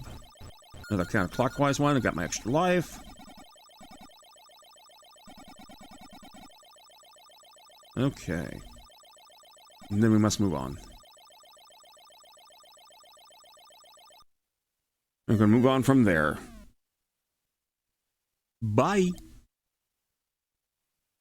I love that game. And we're going to pretty much wrap up here with this last game. This game actually came with the system. And it's the only home version that I know of. When you consider, you know, I've collected games for many years now. And I only know of one pole position 2 that's out there for any console, other than from emulation, like we're like a Namco museum. And like I said, this stupid thing actually came with it. Pole position 2. Now you have your test of choice of tracks. Easy for me to say. Hello, Patrick. You got the test, the Fuji, the Seaside, and the Suzuka. Well, we're wimps. Test it is. The only thing it doesn't do is talk to me. There you go. As you can see, if you saw the couple of weeks ago, the pole position for the Atari 2600, much more basic than this. This is actually pretty damn good. Now, there's no zoom factor, so all the sprites here are drawn. And when they get larger, it's just a brand new sprite replacing the older sprite. Probably going to get second place because of my lousy start.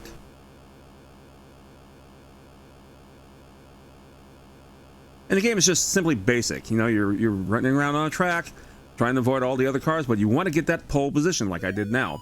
I got my 4,000 bonus points added to my score. Boy, now I get to go for the big race. I have 75 seconds to get to the checkpoint, which is a lap. Okay, there you go. Get up high. Then no sharp turns, so there's no point in really braking.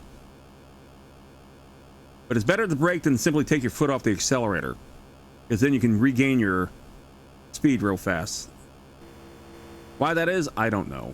I didn't write the game.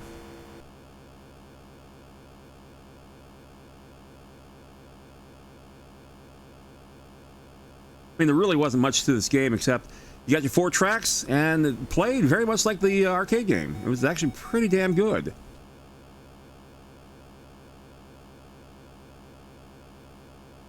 And this is back in the days where games actually came with consoles. I know it's a hard concept to swallow, but they actually wanted you to play the system immediately upon getting outside of its box.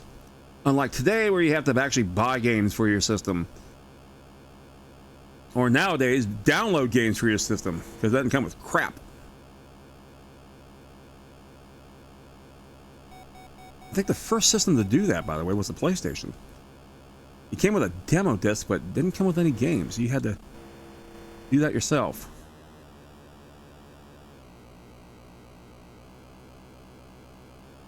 Oopsie. Even the Saturn came with a game. Came with Virtua Fighter.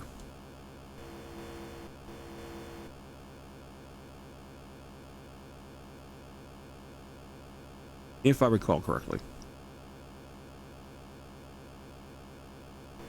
Checkpoint. Ah, crashed. Oh, boo-hoo. I'm going to try the hard... That's still the wrong one. I'm going to try the Seaside. Nope, excuse me, Suzuka. This is the hardest track. It was also pretty much the most colorful track, too. Prepare to qualify! You suck. Here we go.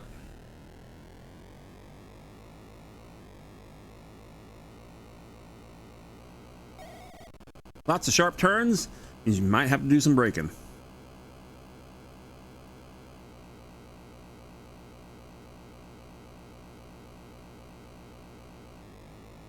Just accidentally put myself in the low gear, and I didn't even notice it. Good job. You can crash into other cars as well as those big old signs.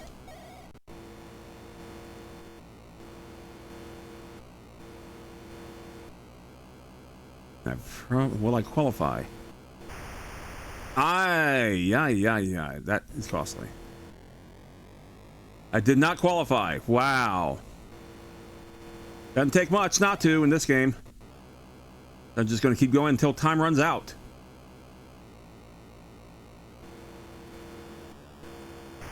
Rather busy for a qualifying lap, I have to admit.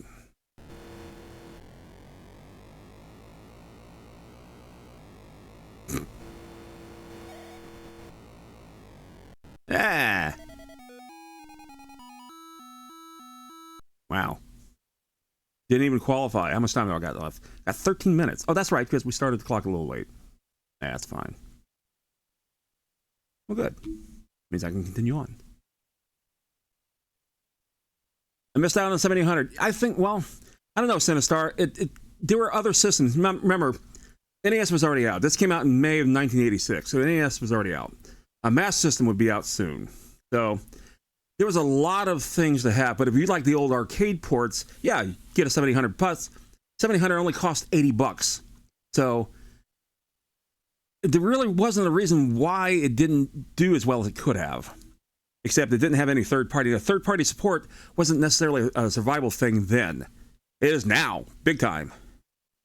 But not necessarily then. Yeah, everyone got the NES. For the most part. We're going to play one more game. I lied. We're going to play one more game. Okay, so let me get my screen all oriented correctly. It's not working. Where's one be? This is the last one. Okay. There you go. Now, see, I've already hit the wrong one. Remember not buying it because it sounded like the 2600? Yeah, because it had the same exact sound chips. You're absolutely right. You're not wrong. It did sound like it. There you go. Make sure I got the right screen flip this time. I did. Okay, cool. All right, so. Now, this game is rather unique because of the number of sprites that could be on the screen at the same time. You remember, you saw like sprites flash because there are too many on the same line. Well, this game doesn't do all that. In fact, this game is nothing but sprites. There's no background. Plus, you could use both your controllers just like the real Robotron control setup. This is outstanding. Let's take a look. We're going to play Intermediate as always. Originally done by Williams, more specifically Vids Kids.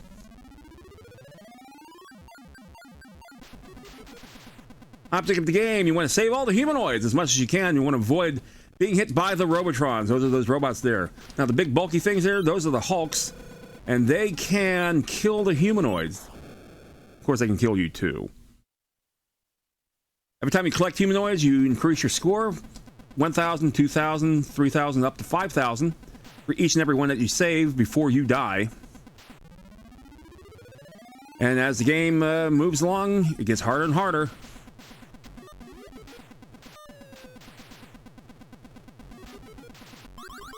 Got my extra life. 25,000 points. Whoa. Damn. Relentless.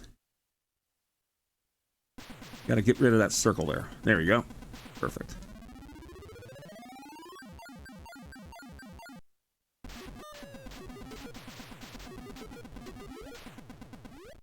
Okay, now they're going to start releasing those things. Call them fire hydrants. Not really fire hydrants, obviously, but... Yep, there they are.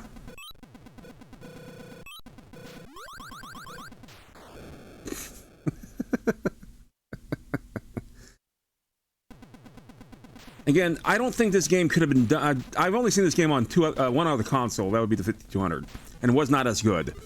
I don't think the NES could have done this game with any amount of justice, to be fair, because there's so much shit going on.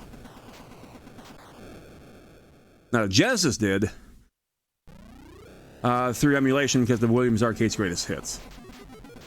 But it took something like that to do that. Yeah, I got my extra life back. How you doing, by the way, Sinistar? Good to see you here.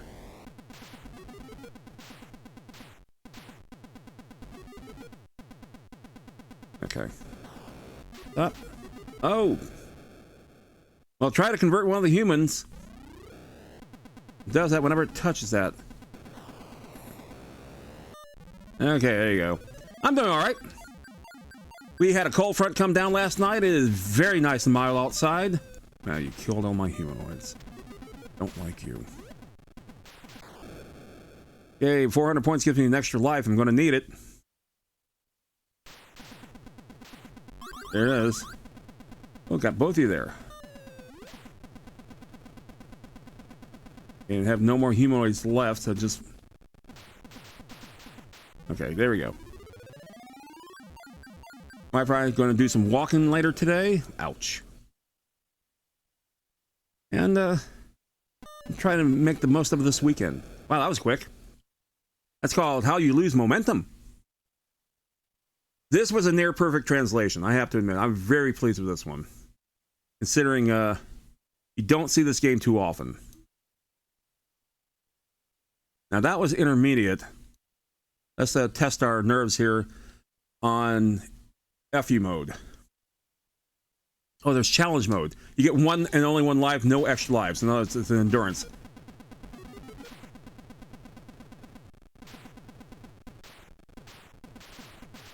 Almost lost it right there. And when I was actively playing this game on a regular basis, I would actually attempt this.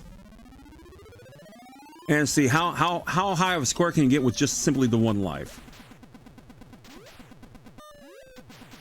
And here's and the Robotrons are just too much in the way. Oh well. Missed out on those two humanoids. You're gonna die! Yep, well, there you are. 15,700 points. Game over. Bye.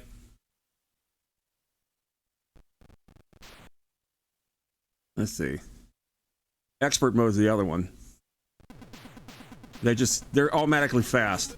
Shit. Because I'm using the one control, I can only fire in the direction I'm facing. Unlike the real game where you can fire in 8 different directions, including any other direction you're not actually walking in. Don't go down. That's not too bad.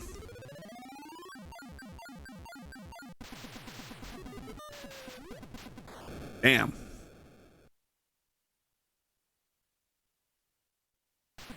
I stand corrected. The Atari Lynx had a version of this as well. And it was actually decent. But that would be many years later. This came out in 86 for the 7800. Wow. Didn't even get an extra life. Oh boy. And finally, we're going to joke around with Novice. Which I really don't understand why there's even a Novice for this. This is not an easy game, no matter how you look at it. Do they even increase in speed? Let's find out. Let's get rid of these first.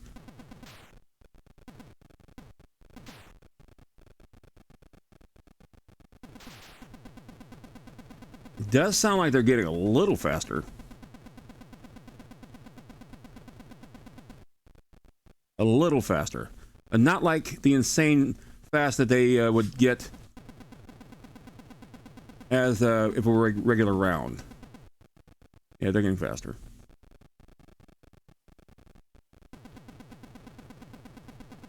As long as I can outrun them. Yeah, that's a little too fast. Okay. Works for me.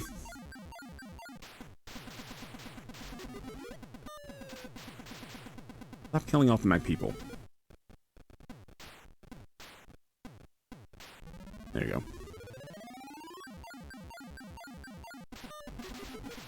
But even with the Atari Lynx's version, this was still a better version.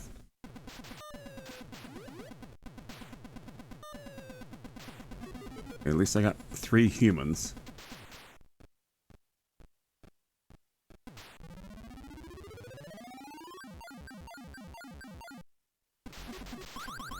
Got my extra life. And... ouch.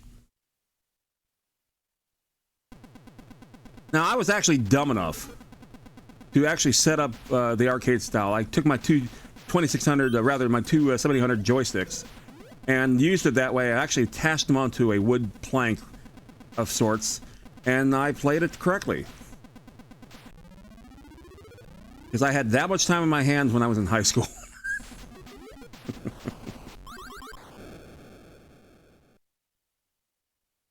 It's dumb shit you do when you're younger. Now that I'm older, I just do different levels of dumb shit.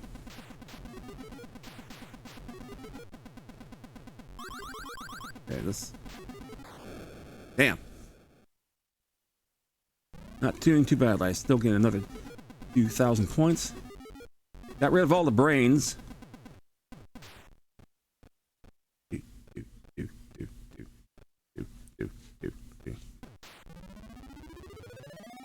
Only 5,000 away from yet another extra life. There it goes.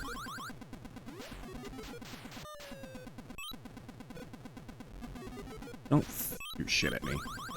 Another extra life. I don't know. I'm about to say, I have no idea how the hell I'm surviving that. Because everything is chasing me right now. Let's get rid of those. Get out of my way. Thank you. Alright. Excellent. We're doing good.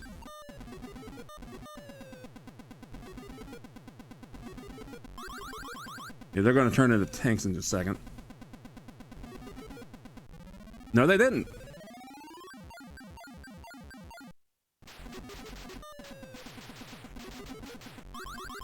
And unfortunately, oh, wow, didn't even see that. It's fairly easy to rack up your lives there.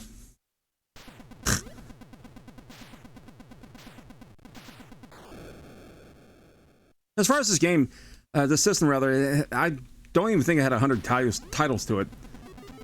When you don't include the 2600, because this did play 2600 games. Damn. No slowdown. Yeah, that's the thing. This had infinite sprite. And because each of the sprite is part of the background, as opposed to an actual sprite, you know, interactive sprite. So it kind of played it a little differently. Much like if you were playing, you know, Ms. Pac-Man, all the dots are part of the background as opposed to an actual sprite on the screen that interacts. So it was an interesting system. It really was. Very underrated system. But like I said, management kind of gave its own headaches, to be fair. They didn't consider their population, or rather their audience, as smart as they were, unlike others. They had a rather interesting attitude when it came to us. We're just pretty much, they'll buy anything. You know, the Mikey ideal. Give it to Mikey, he'll eat it. He'll eat anything. Not quite how it works, though. It's a new generation of gamers are coming out there, and we're starting to see more, you know, older gamers, like myself, for example, who came from that generation. They are just this is supposed to be novice now. Now they're just pretty much shitting on me. Gotta get rid of these. Gotta get rid of you and all the other brains there. He's still shooting missiles at me. Leave him alone. Fine. Okay.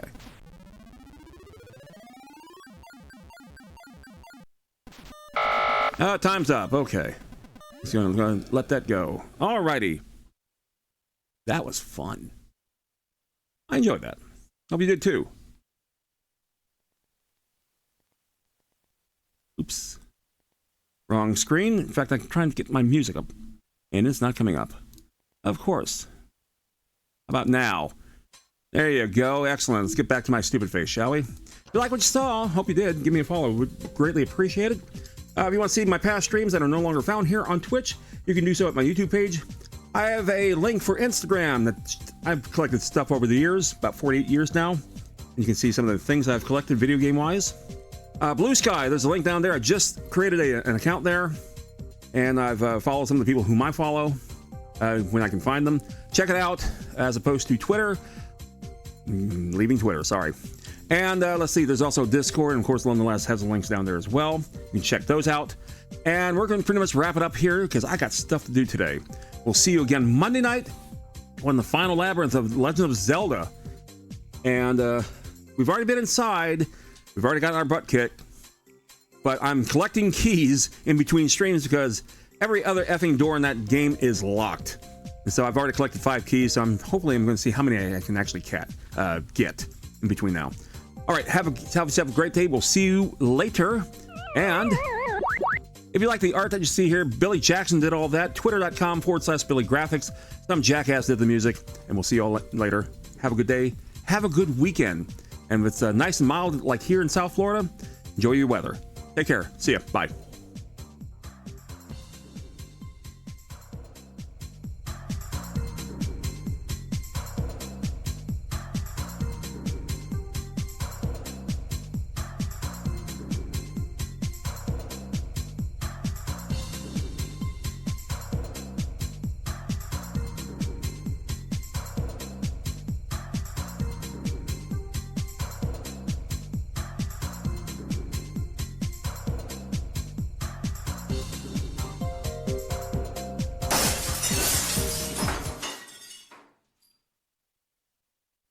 Oops.